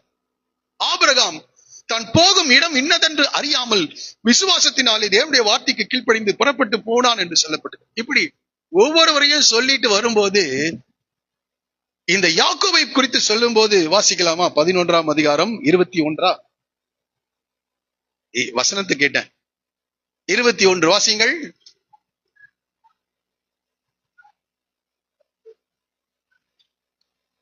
பாருங்க, பல காரியங்களை யாக்கோபுடைய வாழ்க்கையில சொல்லி இருக்கலாம். விசுவாசத்தினாலே அவனுடைய சாதனைகளை சொல்லியிருக்கலாம். நான் நினைச்சா நம்ம எபிரேயர் 11 எழுதுனா என்ன செஞ்சுட்டு போனோம்? விசுவாசத்தினாலே யாக்கோபு லாபான் வீட்டுக்கு போகும்போது எப்படி போனாருங்க? எப்படி போனாரு? கோலும் தடியமா போனாரு. அந்த விசுவாசத்தினால் திரும்பி வரும்போது 2 பெரிய பரிவாரங்களோடு திரும்பி, அதை தான் நாம எழுதியிருப்போம். ஏன்னா யாக்கோபுடைய வாழ்க்கையில பல காரியங்களை என்ன செய்து சொல்லியிருக்கலாம். விசுவாசத்தினாலே ஏசாவுல கொல்ல வந்த போது தேவனோடு கூட போராடி ஜெபித்தானா? தேவனுடைய இருதயத்தையே மாற்றினார். அதை எழுதியிருக்கலாம், அதை எழுதியிருக்கலாம். சீகேம் ஊர் ஜனங்கள் இவனுடைய இந்த குடும்பத்தில் நடந்த இந்த பிரச்சனை, அதுல இவங்க அழிந்தே போயிருப்பாங்க. சுற்றிலும் இருக்கிற ஜாதிகள் இவனை கொன்றே போட்டிருப்பார்கள். ஆனால் அந்த விசுவாசத்தினாலே அங்கிருந்து பெத்தேலுக்கு அவங்க புறப்பட்டோம், இதெல்லாம் எழுதியிருக்கலாம். விசுவாசத்தினாலே 70 பிள்ளைகளோடு கூட எங்க வந்து என்ன செய்யறாரு? எகிப்துக்கு வருகிறார். உலகம் முழுவதும் பஞ்சம். ஆனால் விசுவாசத்தினாலே இவர்கள் எந்த ஒரு விலைக்கிரயமும் இல்லாமல், பணம் செலவழிக்காமல் என்ன செய்யறாங்க? சாப்பிட்டாங்க, எகிப்துக்கு வந்தாங்க, பெரிய கோசேன் தேசத்தை அவர்கள் சுதந்திரித்தார். இதெல்லாம் எழுதலாம். ஆனா எபிரேயர் 11வது அதிகாரத்தை எழுதுனவர் சொல்றாரு 21ல, விசுவாசத்தினாலே யாக்கோபு தன் மரண காலத்திலே யோசேப்பினுடைய குமாரர் இருவரையும் ஆசீர்வதித்தோடு இல்ல, அங்க சொல்றாரு தன் கோலின் முனையிலே சாய்ந்து தொழுது. இங்க நம்ம படிக்கிறோம், கோலின் முனையிலே சாய்ந்து என்ன செய்யறாராம்? ஆண்டவரே, நீர் சொன்ன வாக்குத்தத்தத்தை அல்லது தீர்க்க தரிசன வார்த்தைகளை நான் சொல்லி இவர்களை ஆசீர்வதித்திருக்கிறேன் என்று தேவனை பணிந்து கொள்ளுகிறான். அந்த சந்ததி அப்படியே ஆசீர்வாதமாக என்ன செய்து இருக்கின்றது. பின் நாட்களிலே இந்த இஸ்ரவேலுடைய சரித்திரத்தை நீங்கள் படிப்பீர்கள் என்றால், இந்த வட பகுதியில் இருந்த இந்த 10 கோத்திரத்தை என்னன்னு சொல்லி அழைக்கிறான்னா எப்ராஹிமே. ஓசியா புஸ்தகத்துல படிப்பீர்கள் என்றால், எப்ராஹிமே நான் உன்னை எப்படி கைவிடுவேன் என்று சொல்லுகிறார். எப்ராஹிம் என்பது அது ஒரு கோத்திரத்திற்கு அல்ல, வட பகுதியில் இருக்க எல்லா 10 கோத்திரத்திற்கும் சேர்த்த பெயராகவே அது என்ன செய்கிறது? மாறுகிறது. இந்த ஓசியா புஸ்தகத்தை தான் எப்ராஹிமே, எப்ராஹிம் திருப்பி போடப்படாத அப்பம் பல வார்த்தைகள். அங்க இஸ்ரவேல் என்று கூட சொல்லல, வட ராஜ்யத்துக்கு எப்ராஹிம் என்றே அவர்கள் அழைக்கப்படுகிறார். ஆகவே இந்த காரியத்தை எடுத்து எபிரேயர் நிருபத்திலே சொல்ற, விசுவாசத்தினாலே அவன் யோசேப்பின் குமாரரை என்ன செய்தான்? இருவரையும் ஆசீர்வதித்து என்று சொல்லப்பட்டது. ஆகவே இது ஒரு சாதாரண காரியம் அல்ல. இங்கே அவன் சொல்லுகிறான் அவர்களை ஆசீர்வதித்து என்று சொல்லிவிட்டு சொல்லுகிறார், ஆபிரகாமும் ஈசாக்கும் வழிபட்டு வணங்கிய தேவன் என்று சொல்கிறார். ஆபிரகாமும் ஈசாக்கும் வழிபட்டு வணங்கிய தேவன். இந்த காலையில் தேவனை வணக்கத்துக்குரியவர்களாக வைத்திருக்கிறீர்களா? ஆராதிக்கிறவர்களாக இருக்கிறீர்களா? தினந்தோறும் அவரை மகிமைப்படுத்துகிறவர்களாக இருக்கிறீர்களா? ஆபிரகாம் எங்கெல்லாம் கடந்து சென்றானோ அங்கெல்லாம் கர்த்தருக்கு சொல்லுங்களேன் பலிபீடத்தை கர்த்தரை தொழுது கொண்டார், வழிபட்டு வணங்கினது. அதை அடுத்த தலைமுறையினர் பார்த்தார்கள். காலவில நீங்கள் தேவனை வழிபட்டு வணங்கிறீர்களா? அடுத்தது சொல்றாரு, நான் பிறந்த நாள் முதல் இந்நாள் வரைக்கும் என்னை என்ன செய்தாராம்? ஆதரித்த தேவன். அதை யோசித்து பார்க்கிறேன். அவருக்கு ஆடு மேய்க்கிறதுல எல்லாம் பயங்கர டேலண்ட் யாருக்கு? யாக்கோபுக்கு இருக்குது. ஆனால் என்னை பிறந்த நாள் முதல் இந்நாள் வரைக்கும் என்னை ஆண்டவர் தான் என்ன செய்யறாரு? ஆதரிக்கின்றார் என்று சொல்லுகிறார். ஆதரிக்கின்றார். என்னுடைய ரெபெக்காலும் யாக்கோபும் திட்டமிட்டு ஈசாக்கை வஞ்சித்து ஆசீர்வாதத்தை பெற்றுக்கொண்டாங்க. அந்த ஆசீர்வாதத்தினாலலாம் நான் நடக்கலப்பா, தேவன் என்னை ஆதரித்து வந்தார். அந்த ஆசீர்வாதம் வாங்கினேன், ஆனா அந்த ஆசீர்வாதத்துக்குரியவனா நான் அப்போ இல்ல, அது பழிக்கல. உடனே அந்த ஆசீர்வாதத்தை பெற்றுக்கொண்டு வீட்டை விட்டு துரத்தப்பட்டேன், வீட்டை விட்டு துரத்தினேன். லாபான் வீட்டுல அநேக பிரச்சனைகள் நான் சந்தித்தேன் என் வாழ்க்கையில. ஆனா இங்க சொல்றாரு, என்னை தேவன் என்ன செய்தார்? ஆதரித்தார். இந்த காலையில் தேவன் உங்களை ஆதரிக்கிறார் என்ற உணர்வு உங்களுக்கு இருக்கிறதா? 16வது வசனத்தை சொல்றாரு, எல்லா தீமைக்கும் நீங்களாக்கி என்னை மீட்ட தூதர். எவ்வளவு தீமைகள் யாருடைய வாழ்க்கையில? யாக்கோபுடைய வாழ்க்கையில. சில தீமைகள் இவருடைய செயல்களினாலே வந்துருச்சு, சில தீமைகள் ஜனங்கள் இவர் மேல் பொறாமை கொண்டதினாலே வந்தது யாக்கோபுடைய வாழ்க்கையில. ஆனா 2 தீமைகள் இருந்தும் கர்த்தர் என்ன செய்தார்? விலக்கினார். அவர் செய்த தவறுகள், அவருடைய மதியினத்தினால் செய்த தவறுகளினால் வந்த பிரச்சனைகளிலிருந்தும் கர்த்தர் அவரை விடுதலை ஆக்கினார். உண்மையான மனம் திரும்புதல். இந்த காலவெளியில நம்ம முடிக்கும் போது சொல்ல முடியுமா? எல்லா தீமைக்கும் தேவன் என்னை விடுதலை ஆக்கினார். எல்லா தீமைக்கும். இன்றைக்கு ஒருவேளை நீங்கள் தீமைகளின் வழியாக நீங்கள் கடந்து செல்லலாம், ஆனால் தேவனை நீங்கள் சார்ந்து கொள்ளும் போது ஒருவேளை அது நம்முடைய மதீனத்தினால் தவறுகளினால் அது ஏற்பட்டிருந்தாலும் உண்மையான மனம் திரும்புதல் இருக்கும்போது நாம் முடிவிலே சொல்லுவோம், கர்த்தர் இந்த தீமையிலிருந்து என்னை என்ன செய்தார்? பாதுகாத்தார். காலைவேளை கர்த்தனோடு கூட பேசுகிறார், எல்லா தீமையிலிருந்தும் என்று சொல்லுகிறார். இந்த பிரச்சனை எல்லாம் இல்ல, ஏதோ சில தீமைகள் இருந்து கர்த்தர் என்னை காத்தார் என்று சொல்லவில்லை. அவர் சொல்லுகிறார், எல்லா தீமைகளிலிருந்தும் தீமைக்கும் நீங்களாக்கி என்னை மீட்ட தூதனானவர். அப்ப தூதன் யார் கூட இருக்கார்? ஆண்டவர் அவரோடு கூடவே இருக்கிறார். எல்லா தீமைகள் இருந்து கொஞ்சம் யோசிச்சு பாருங்க.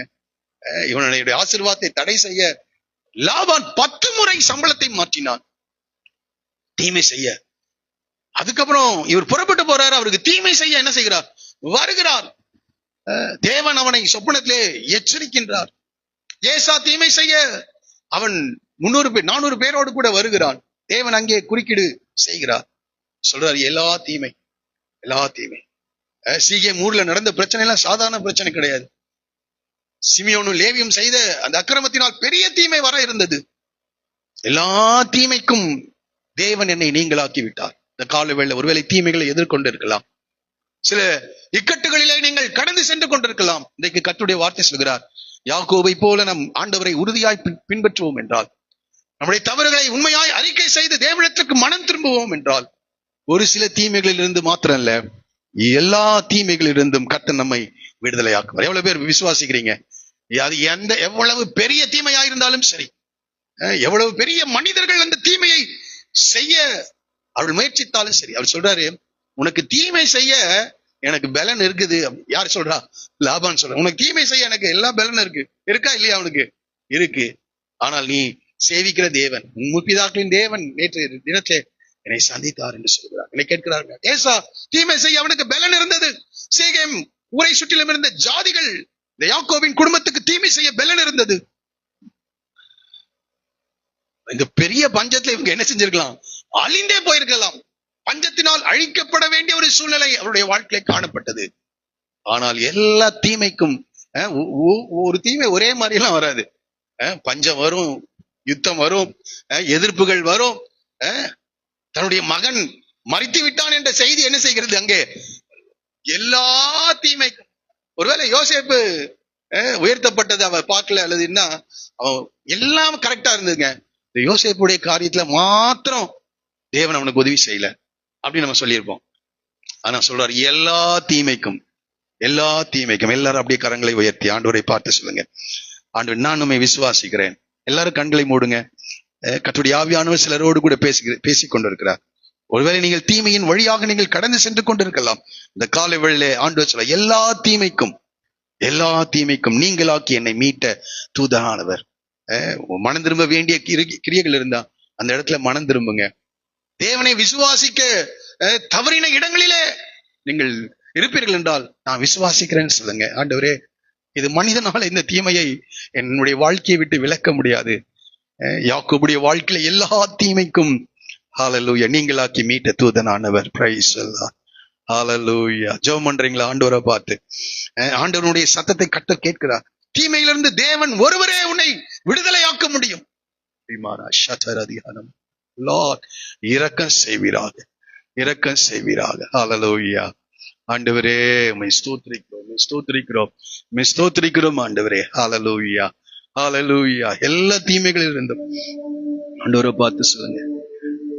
குறிப்பா ஏதாவது தீமைகளில் வழியாக, இக்கட்டுகளின் வழியாக நீங்கள் கடந்து செல்வீர்கள் என்றால், ஹல்லேலூயா, ஆண்டவரை பார்த்து சொல்லுங்க. ஹல்லேலூயா. இக்கட்டில் மனிதர் உதவி இல்லாம அற்று போனாலும், இக்கட்டில் மனித உதவி இல்லாமல் அற்று போனாலும், என கொத்தாசை தினம் தப்பாமல் இயேசு நாமத்தில் கிடைத்திடுமே.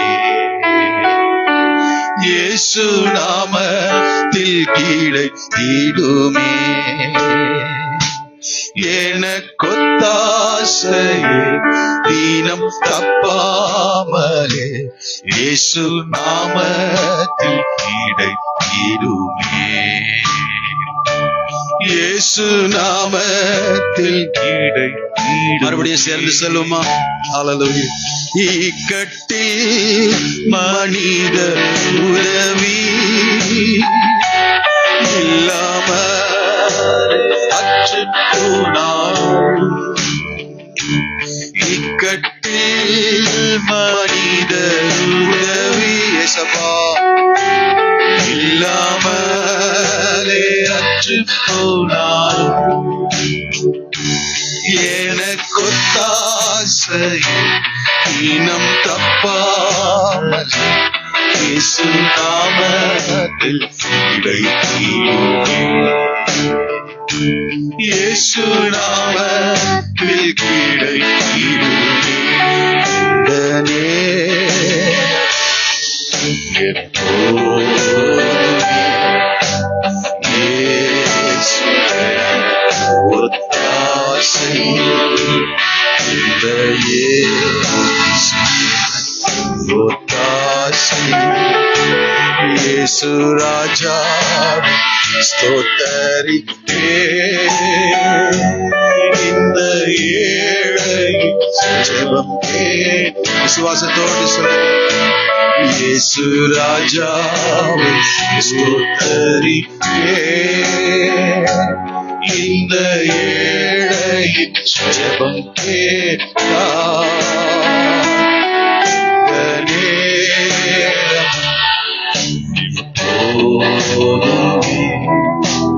இயேசு ஒத்தாசை.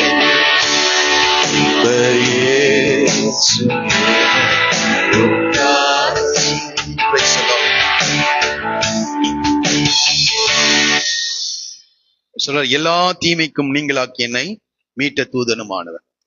இது யாக்கோபு மாத்திரம் இந்த வார்த்தையை சொல்லல. பவுல் 2 இடங்களிலே அதை தன்னுடைய இறுதி நாட்களிலே சொல்லுகிறார். தன்னுடைய இறுதி நாட்களிலே வாசிக்கலாம். 2 தீமோத்தேயு நிருபம் 4ஆம் அதிகாரம். 4ஆம் அதிகாரம் 2 தீமோத்தேயுக்கு எழுதின 2வது நிருபம் 4ஆம் அதிகாரம் 14வது வசனத்துல முதல்ல சொல்றார். வாசிக்கலாமா? கண்ணனாகிய அலெக்சாண்டர் இவனுக்கு எப்படி செஞ்சானா? வெகு தீமை செய்தான். போதும். கண்ணனாகிய அலெக்சாண்டர். சிலர் சொல்லுவாங்க, ஏங்க இந்த சாதாரண தீமை இல்லைங்க. பவுல் சொல்றாரு, எனக்கு வெகு தீமை செய்தான். அவனுடைய செய்கைகளுக்கு தக்கதாக கர்த்தர் அவனுக்கு பதில் அளிப்பாராம். வெகு தீமை செய்தான். வெகு தீமை யாருன்னு தெரியல. பரலோகத்துக்கு போய் கேட்கணும், என்னையா தீமை செஞ்சார் அவரு?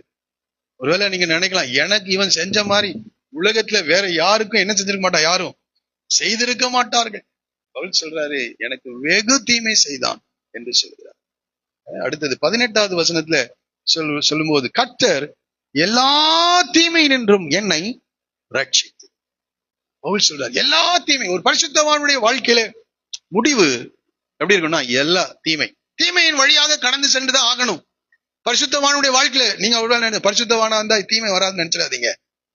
யாக்கோபு பரிசுத்தவான், தன்னுடைய முதிர் வயதிலே பரிசுத்த நிலையில இருந்தார். பவுல் ஒரு பரிசுத்தவானா இருந்தார். அவர் ஆனால் அநேக தீமைகள். கண்ணனாகி அலெக்சாண்டர் எனக்கு எப்படி தீமை செய்தான்? வெகு. பரிசுத்தவான்களுக்கு தீமை செய்வார். ஏனென்றால் நாம் விழுந்து போன பாவத்தினால் விழுந்த பூமியில இருக்கிறோம். பிசாசின் அடிமைத்தனத்திலே வாழ்கின்ற ஜனங்கள் வாழ்கிறார்கள். அவங்க பரிசுத்தவானுக்கு விரோதமா என்ன செய்வாங்க? வெகு தீமை செய்வாங்க. அன்றியும் தேவ பக்தியாய் நடக்க மனதாயிருக்கிற யாவரும் துன்பப்படுவான். யாருனால? இவனே தேவ பக்தியா இருக்கான். யாரெல்லாம் அவபக்தியில இருக்கிறானோ அவனெல்லாம் தேவ பக்தி உள்ளவர்களை என்ன செய்வான்? துன்பப்படுத்தும். ஆகவே நம்ம ரொம்ப கவனமா இருக்கும். பரிசுத்தவானா இருக்கிறதுனால எந்த தீமையும் வராது அப்படின்னு நினைக்காதீங்க. பரிசுத்தவான், அதான் பவுல் சொல்றார், நீதிமானுக்கு மன்னிக்கணும். தாவீது சொல்கிறார், நீதிமானுக்கு வரும் துன்பங்கள் அநேகமா. அவனுக்கு விரோதமா எழும்புகிறவர்கள் சாதாரணமா எழும்ப மாட்டாங்க. ஆமா, தாவீதுடைய வீட்டுல 8 பிள்ளைகள் இருந்தாங்க. ஆனால் 7 பிள்ளைகளுக்கு எந்த துன்பமும் வரவே இல்லை. ஆனால் தாவீதுக்கு எதிராக ராஜா எழும்பினான். சாதாரண ஒரு தேசத்தின் ராஜா எழும்பி தேர்ந்தெடுக்கப்பட்ட 3000 ராணுவ வீரர்களோடு கூட அலைந்து திரிகின்றான் தாவீதை கொலை செய்ய. தாவீது சொல்கிறார், நீதிமானுக்கு வரும் துன்பங்கள் அநேகமாய் அவைகள் எல்லாவற்றிலும் நின்று அவனை தேவன் என்ன செய்தார்? விடுதலை. ஆகவே பக்தி உள்ளவர்களா இருந்தா தீமை வராதுன்னு நினைக்காதீங்க. நான் ஏற்கனவே உங்களுக்கு சொல்லி வைத்து கடன் செல்கிறேன். அதிகமான தீமைகள் வரும், பெரிய தீமைகள் வரும், அநேகமாய் இருக்கும். ஆனால் ஒரே ஒரு காரியம், அவைகள் எல்லாவற்றிலும் நின்று, அத சொல்றாரு 18, எல்லா தீமை நின்றும் என்னை என்ன செய்தார்? ஆண்டவர் ரட்சித்தார். எல்லா தீமை நின்றும். யாராவது தீமையை பார்த்து பயந்துட்டு இருந்தீங்கன்னா, நம்ம முடிக்கும் போது, இன்றைக்கு வேணா தீமையில கடந்து செல்லலாம், ஆனால் முடிக்கும் போது நான் சொல்லுகிறேன் விசுவாசத்தோடு, எல்லா தீமையிலிருந்து கர்த்தர் என்னை ரட்சித்தார் என்று அறிக்கை செய்து நாம் கடந்து செல்வோம். Praise the Lord. சந்தோஷமா இருக்கீங்களா? எல்லாரும் கரங்களை வெட்டி கர்த்தரை மகிமைப்படுத்துவோமா? ஹல்லேலூயா. சரி, எல்லா தீமைக்கும் நீங்களாக்கி என்னை மீட்ட தூதனமானவர் இந்த பிள்ளைகளை நான் இல்லைங்க, நான் ஆசீர்வதிக்கிறது இல்ல, தேவன் ஆசீர்வதிப்பார். இன்னைக்கு அநேகர் சொல்கிறத நான் கேட்கிறேன், நான் உங்களை ஆசீர்வதிக்கிறேன். நம்ம யார்? அவங்களை விட பாடுள்ள மனிதன். நாம யாருங்க மற்றவங்களை ஆசீர்வதிக்கிறதுக்கு? தேவன் என்ன செய்வார்? ஆசீர்வதிப்பார். அதுக்கப்புறம் சொல்றாரு, என் பேரும் என் பிதாக்களாகிய ஆபிரகாம், ஈசாக்கு என்பவர்களின் பேரும் இவர்களுக்கு இடப்பட கடவுது. என் பேர், ஆபிரகாமுடைய அந்த சந்ததி, நமக்கு ஆண்டவருடைய சந்ததி அப்படின்னு பேர் வரணும். ஒரு சந்ததி அவரை என்ன செய்யணுமா? சேவிக்கும். அது தலைமுறை தலைமுறையாக தேவனுடைய கர்த்தருடைய சந்ததி எனப்படும். நம்ம கர்த்தருடைய நாமம் நமக்கு தரிப்பிக்கப்பட்டிருக்க வேண்டும். தேவனுடைய பிள்ளைகள், கிறிஸ்து அவனில் இருக்கிறார் என்ற வார்த்தை. நம்முடைய பேர் கிறிஸ்தவனா இருக்கிறதுனால அல்ல, ஏதோ வசனங்களை நாம் வீடுகளிலே வாகனங்களிலே எழுதி போடுகிறதுனால நாம் கிறிஸ்தவர்கள் அல்ல. கிறிஸ்துவின் நாமம் நம்மேல் தரிக்கப்பட்டிருக்க வேண்டும். அதான் சொல்றாரு இங்க, அந்த அந்த அந்த பெயர் அவர்களுக்கு இடப்பட கடவது என்று சொல்லுகிறார். பேரும் இடப்பட கடவுது. அடுத்தது, பூமியில் இவர்கள் மிகுதியாய் பெருக கடவர்கள். பூமியில் இவர்கள் மிகுதியாய் சொல்றாரு, எப்ராஹிம் கோத்திரம் மிகுதியாய் பெருகும் என்று சொல்லுகிறார். மூத்தவனும் அவன் வளருவான்பா, ஆசீர்வதிக்கப்பட்டவன் தான், பெருகுவான். ஆனால் இவன் அவனை பார்க்கிலும் என்ன செய்வானா? பெருகுவான். எவ்வளவு பெரிய இந்த எதிர்கால தரிசனத்தை அவர் பெற்றிருக்கிறார் பாருங்க. ஆபிரகாம் தங்களதல்லாத அந்நிய தேசத்திலே சந்ததிகள் 400 வருஷம் உபத்திரவப்படுவார்கள், சந்ததி உருவாகுவதற்கு முன்பதாகவே தேவன் அவனுக்கு காண்பிக்கிறார். எவ்வளவு பெரிய ஒரு எதிர்கால பார்வையை அவர்கள் பெற்றிருக்கிறார்கள். கீழே நம்ம படிக்கும் போது இந்த கரத்தை யார் மேல, வலது கரத்தை வைக்கணும்னு தெளிவா என்ன செய்கிறார்? அவர் வைக்கிறார். அங்க நிற்கிற பிள்ளைகள் யார்? எப்ராஹிம், மனாசேன்னு அவருக்கு தெரியாது.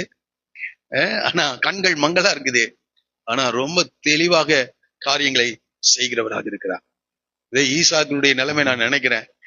கண்களும் அவனுக்கு மங்கி இருந்தது, ஆவிக்குரிய பார்வையும் அந்த நேரத்துல இல்லாமல் இருந்தார். இந்த காலை வேளை ஆவிக்குரிய பார்வையுடையவர்களாக இருக்கிறீர்களா? அடிக்கடி நான் யோசிக்கிறதுனா, பிறவி குருடனுடைய கண்களை திறந்த ஆண்டவர் நம்ம ஒவ்வொருடைய ஆவிக்குரிய கண்களை திறப்பாராக. ஒரு லேசுலமா ஆவிக்குரிய பார்வை, தேவன் பார்க்கிற விதமாக சூழ்நிலைகளை பார்ப்பது. மனிதர்கள் பார்க்கிற மாதிரியே பார்க்காதீங்க. நீங்க ஆவிக்குரியவர்களா இருந்தால் தேவன் பார்க்கிறபடி சூழ்நிலைகளை பாருங்கள். தேவன் பார்க்கிறபடி. அநேகருக்கு அந்த பார்வையே வரல. ஏன்னா அவங்க கண்கள் இன்னும் என்ன செய்யல, பிசாசு அவருடைய மனக்கண்களை இன்னும் குருடாக்கி வைத்திருக்கின்றார். ஆண்டவர்கிட்ட கேளுங்க, என்னுடைய கண்களை திறந்தருளும் என்று கேளுங்கள். ஆண்டவருடைய கண்களை திறக்கின்ற தேவனாக இருக்கிறார். சரி, இருக்கட்டும். அது அந்த கீழே நம்ம படித்து பார்க்கும்போது சொல்றான், இவன் தம்பியோ இவனிலும் அதிகமாக பெருகுவான், அவனுடைய சந்ததியார் திரளான ஜனங்கள் ஆவார்கள் என்று சொல்லுகிறார்.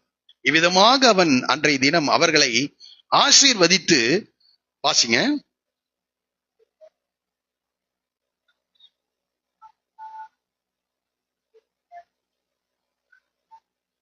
சொல்லி எப்ராஹிமை மனாசேக்கு முன்பாக, இதை புரிந்து கொண்டுதான் எபிரேயர் 11 எழுதும் போது விசுவாசத்தினாலே யாக்கோபு தன்னுடைய மரண நேரத்திலே அந்த யோசேப்பின் பிள்ளைகளை ஆசீர்வதித்ததை குறித்து எழுதுகிறார்.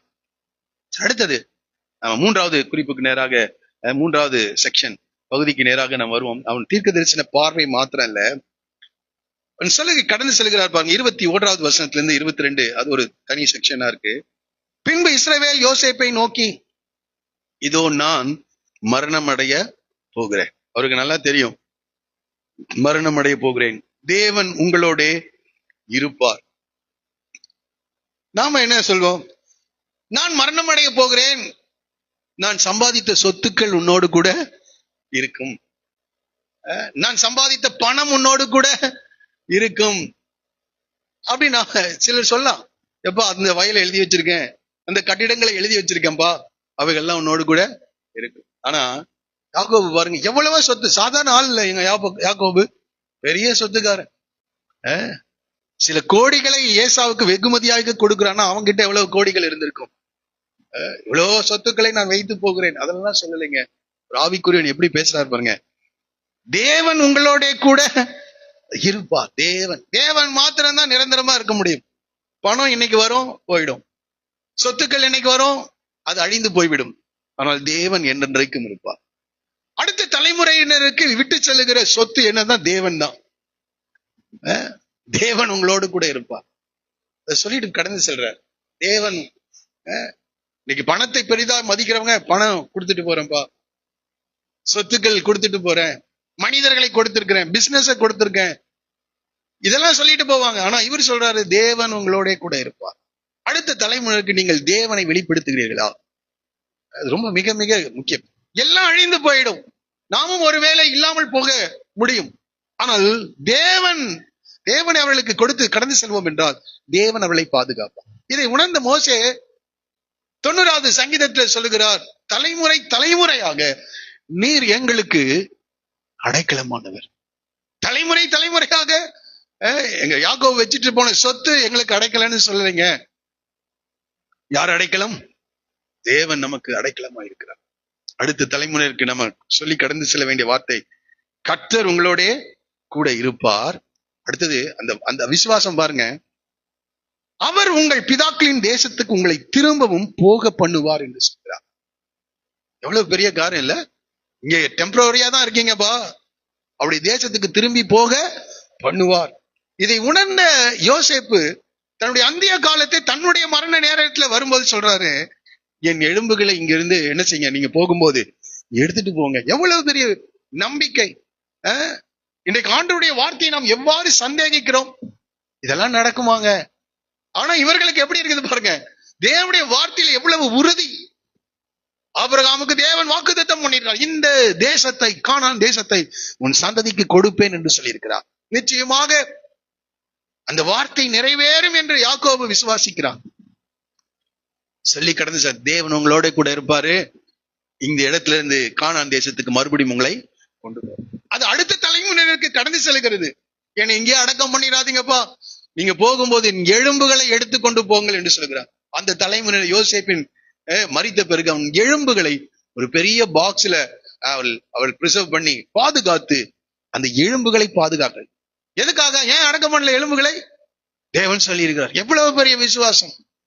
400 ஆண்டுகள் கழித்துதான் ஆண்டவர் கூட்டிட்டு போறார். ஆனால் 400 ஆண்டுகளாக தேவனுடைய வார்த்தையை அவர்கள் என்ன செய்துட்டே இருக்காங்க, விசுவாசிட்டு இருக்காங்க. நம்ம என்ன சொல்லுவோம், ஒரு சில வாதங்கள் விசுவாசிக்கிறதுக்கே கஷ்டம் இல்ல? ஒரு சில மாதங்கள், தேவன் சொன்னதை ஒரு சில மாதங்கள், ஆண்டுகள் காத்திருக்கிறோமா? ஆண்டுகள் காத்திருக்கிறீர்களா? அதை உறுதியாய் நம்புகிறீர்களா? நம்பப்படுகளின் உறுதி, காணப்படாதவைகளின் நிச்சயம். நான் பார்க்கலைங்க, நடப்பதற்கான வாய்ப்புகளே இல்லாமல் இருக்கலாம், ஆனால் அது தேவனுடைய வார்த்தை. எவ்வளவு பெரிய விசுவாசம் பாருங்க. தேவன் உங்களோட கூட இருப்பார், இங்கிருந்து உங்களை கூட்டிட்டு போவார். எவ்வளவு பெரிய நம்பிக்கையை வெளிப்படுத்துகிறார், விசுவாசத்தின் வார்த்தைகளை வெளிப்படுத்துகிறார். நம்முடைய தேவன் யார் என்று அவர்கள் அறிந்திருக்கிறாங்க. தேவன் தம்முடைய வார்த்தைகள் உண்மை உள்ள தேவன் என்று அவர்கள் அறிந்திருக்கிறார். இந்த காலம் நீங்கள் அதை அறிந்திருக்கிறீர்களா? நான் சொல்றேன், உண்மை உள்ளவர் என்று எழுதியிருக்கிறதை படித்து அறிந்து கொள்வதல்ல, கடந்த கால அனுபவங்களிலே தேவன் உங்களுக்கு உண்மை உள்ளவராய் இருந்திருக்கிறதை நீங்கள் உணர்ந்திருக்கிறீர்களா? தேவன் பேசியிருக்கிறாரா? பேசுகின்ற நிலையில நீங்கள் காணப்படுகிறீர்களா? தேவன் தம்முடைய உண்மைத்தன்மையை வெளிப்படுத்துகிற நிலையிலே நீங்கள் அனுபவித்திருக்கிறீர்களா? அப்படி இருந்தா மாத்திரம்தான் அடுத்த தலைமுறைக்கு சொல்ல முடியும், கர்த்தர் உங்களோடு கூட இருப்பார்ப்பா, கர்த்தர் இந்த காரியத்தை சந்ததியுடைய வாழ்க்கையை நிறைவேற்றுவார் என்று சொல்ல முடியும். எவ்வளவு பர்சனல் ரிலேஷன்ஷிப் பாருங்க. தேவனோடு உள்ள அந்த நெருங்கிய உறவில் இருந்து பேசுகிறார். கர்த்தர் உங்களை இங்கிருந்து என்ன செய்வார், கொண்டு போவார் என்று சொல்லுகிறார். 6வது வசனத்துல அதைதான் நாம் படிக்கிறோம், தேவன் உங்களோட கூட இருப்பார். தேவன் உங்களோடு, 6வது குறிப்பாக சொல்கிறேன், தேவன் உங்களோட கூட இருப்பார் என்று சொல்கிறார். அது மாத்திரம் இல்ல, கடைசியா சொல்றாரு 7வதாக, உன் சகோதரருக்கு கொடுத்ததை பார்க்கிலும் நான் என் பட்டயத்தாலும் என் வில்லினாலும் எமோரியர் கையிலிருந்து சம்பாதித்த ஒரு நிலத்தை உனக்கு ஒரு பங்காக கொடுத்தேன் என்று ஒரு பரிசை கொடுத்து கடந்து செல்கிறார். ஒரு கிஃப்ட யாருக்கு கொடுக்கிறார்? இந்த யோசேப்புக்கு கொடுத்தார். மற்றவங்களுக்கெல்லாம் சொத்துக்களை கொடுத்தாரு, பணங்களை, வெள்ளியை, பொன்னை கொடுத்திருக்கலாம், ஆடு மாடுகளை கொடுத்திருக்கலாம். இந்த யோசேப்புக்கு ஒரு நிலத்தை சொல்றாரு, என் பட்டயத்தாலும் என் வில்லினாலும். அவ பாருங்க, ஆடு மேய்க்கும் போது பல பிரச்சனைகள் என்ன செஞ்சிருக்குது, வந்திருக்கிறது. ஆகவே அந்த கைகளின் கிரியைகளினால் தன் சம்பாதித்து வாங்கின ஒரு நிலத்தை யாருக்கு கொடுத்துட்டு போறா? யோசேப்புக்கு கொடுத்துட்டு போறார். ஒரு வெகுமதியை கொடுத்து, ஒரு பிரஷியஸான ஒரு கிஃப்ட யாருக்கு கொடுக்குறா? எனக்கு இது ஆச்சரியமா இருக்குது. என்னன்னா, இவங்க எங்க இருக்காங்க? எகிப்து இருக்காங்க. இவங்க போய் அந்த இடத்துல வாழ போறது இல்லைங்க. இன்னும் 400 வருஷத்துக்கு பிறகுதான் அங்க போறாங்க. அதுக்குள்ள யோசேப்பு, எப்ராஹிம், மனாசே கூட என்ன செஞ்சிருப்பாங்க? எல்லாம் செத்துருப்பாங்க. ஆனால் இந்த நிலத்தை நான் உனக்கு கொடுத்துட்டு போறேன்றாரு. ஏறக்குறைய 1800 ஆண்டுகள் கழித்து வாசிக்கலாம். யோவான் எழுதின சுவிசேஷம் 4வது அதிகாரம்.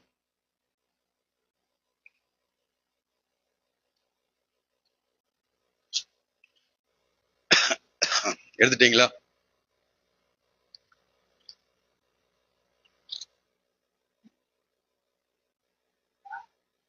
ஆறாவது வசனம். அங்கே 5வது வசனத்திலிருந்து வாசிங்க. யாக்கோபு தன் குமாரனாகிய யோசேப்புக்கு கொடுத்த நிலம் இருந்த சமாரியாவில் உள்ள சீகார் எனப்பட்ட ஊருக்கு இயேசு வருகிறாருங்க.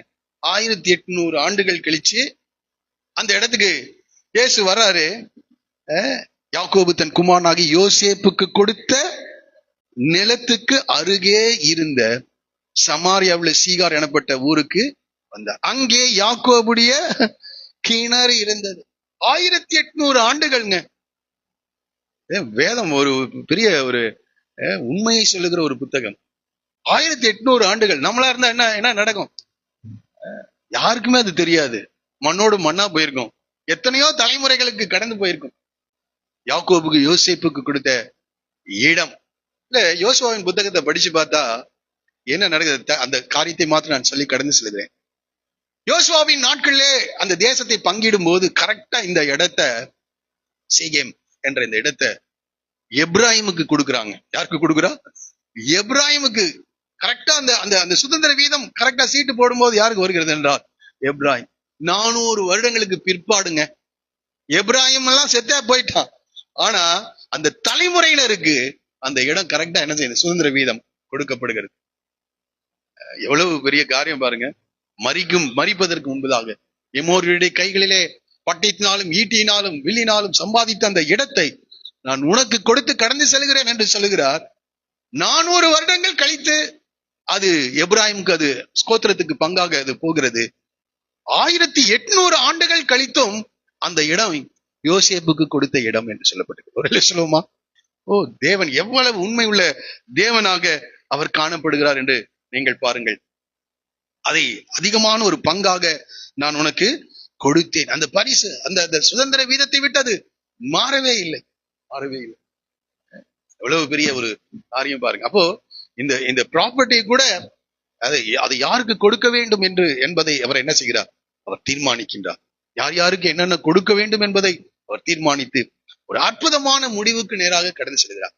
49ஆம் அதிகாரம் 12 பிள்ளைகளோடு கூட அவர் பேசுகின்ற காரியம். 12, அதுதான் சொல்றாரு. யாக்கோபு தன் குமாரரை அழைத்து, அதுக்கு முன்னாடி அழைக்கல, இப்ப யாருடைய சந்திப்பு தான்?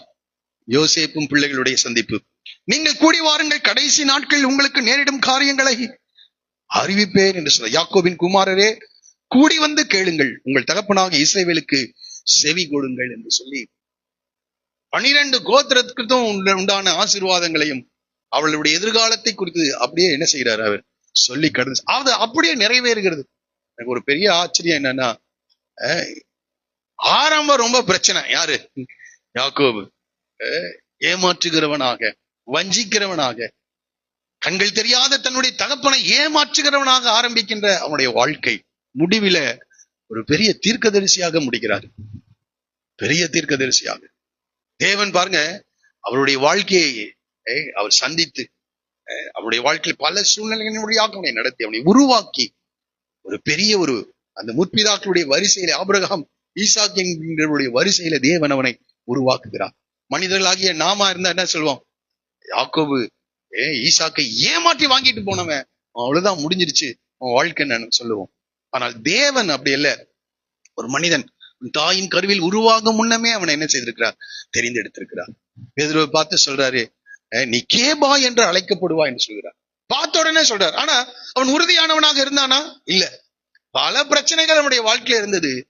ஆனால் தேவன் நம்முடைய எதிர்காலத்தை பார்க்க, இந்த காலை வெள்ள சில தவறுகள் உங்களுடைய வாழ்க்கையில வந்திருக்கலாம். ஆனால் உண்மையான மனம் திரும்புதல் உடைய வாழ்க்கையில இருக்கும் என்றால் ஒரு சிறப்பான எதிர்காலத்தை தேவன் உனக்காக வைத்திருக்கிறார். ஆனா மனம் திரும்பலன்னா தேவனால் கூட ஒன்றும் செய்ய முடியாது. ஒரு சாதாரண காரியம் இல்லை. இதை ஏன் இப்படி நாம் அதிகாரங்களாக நாம் படிக்கிறோம் என்றால், இவர்கள் எல்லாரும் எப்படி வாழ்ந்தார்கள் என்று நமக்கு தெரிந்ததான நாம் எப்படி வாழ்ந்துட்டு கொண்டு நம்மை நிதானிக்க முடியும். நாம் எப்படி வாழ வேண்டும் என்று நாம் அறிந்து கொள்ள முடியும். அதற்காக தான் ஒவ்வொரு அதிகாரமாக வசனங்களாக நான் எடுத்து உங்களுக்கு காண்பித்து கொடுக்கின்றிருக்கிறேன். ஆரம்பத்துல வஞ்சிக்கிறவனாக ஏமாற்றுகிறவனாக இருந்தான். நன்றாய் புரிந்து கொள்ள. அந்த ஏமாற்றினது காரியம் உடைய வாழ்க்கையில மனிதர்களால் அவன் ஏமாற்றப்பட்டான். லாபானால் ஏமாற்றப்பட்டான். சொந்த பிள்ளைகளால் அவன் என்ன செய்தான்? ஏமாற்றப்பட்டான். இந்த காலையில பாவத்தை துணிகரமாக ஒருவேளை யாராவது செய்து கொண்டிருப்பீர்கள் என்றால் நன்றாய் புரிந்து கொள்ளுங்கள். என்ன விதைக்கிறோமோ அதை நிச்சயமாக என்ன செய்வோம்? அறுப்போம். யாருக்கும் தெரியாதுன்னு நினைக்கலாம். நாம தேவன் அவனுக்கு நான் அளிக்கும் பலன் என்னோட கூட வருகிறது. ஆமா, நீங்கள் நன்மை செய்தால் மேன்மை இருக்கும். நன்மை செய்யாவிட்டால் தீமை செய்வோம் என்றால் பாவம் வாசற்படியிலே படுத்திருக்கும். பாவம் எங்க ரொம்ப தூரம் எல்லாம் போகாது, வீட்டு வாசற்படியிலே பாவம் படுத்திருக்கும். ஆகவே யாக்கோபு எதை விதைத்தானோ அதை அறுக்கின்றான். ஆனால் தேவனுடைய கிருபை சொல்றான், கர்த்தர் அருள் செய்தார் என்று சொல்கிறார். கர்த்தர் எல்லா தீமையிலிருந்தும் தேவன் என்னை விடுதலையாக்கினார். ஒரு வாய்ப்பை கர்த்தர் கொடுக்கின்றார். தவறுகளிலிருந்து மனம் திரும்ப ஒரு வாய்ப்பு. அதை அறிக்கை செய்து விட்டுவிடும் போது தேவனுடைய இரக்கத்தை பெற்றுக்கொள்வோம். ஆனால் அதை மறைக்கும் போது வாழ்வடையாதிருப்போம். ஆகவே இந்த வார்த்தைகளை நான் நிறைவு செய்கிறேன். 7 காரியங்களை இந்த வேத பகுதியிலிருந்து நாம் படிப்போம். நம்முடைய முற்பிதாக்களுடைய விசுவாசம், நம்ம இந்த விசுவாசத்தின் பாதையிலே நடத்தினவர்களுடைய விசுவாசத்தின் அடிச்சுவடுகளை நாம் தொடர்கிறவர்களாக நாம் காணப்படுகிறோமா? மிக முக்கியம். இன்னைக்கு அநேகர் பாதியில விசுவாசத்தை விட்டு என்ன செய்யறாங்க? போயிடுறாங்க.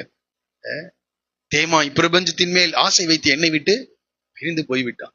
அநேகர் இந்த உலகத்திற்கு நேராக கடந்து செல்கிறார்கள். நீங்கள் அந்த விசுவாசத்தை நிலைத்திருக்கிறீர்களா? நாம் எல்லாரும் எழுந்து நிற்போம். Praise the Lord.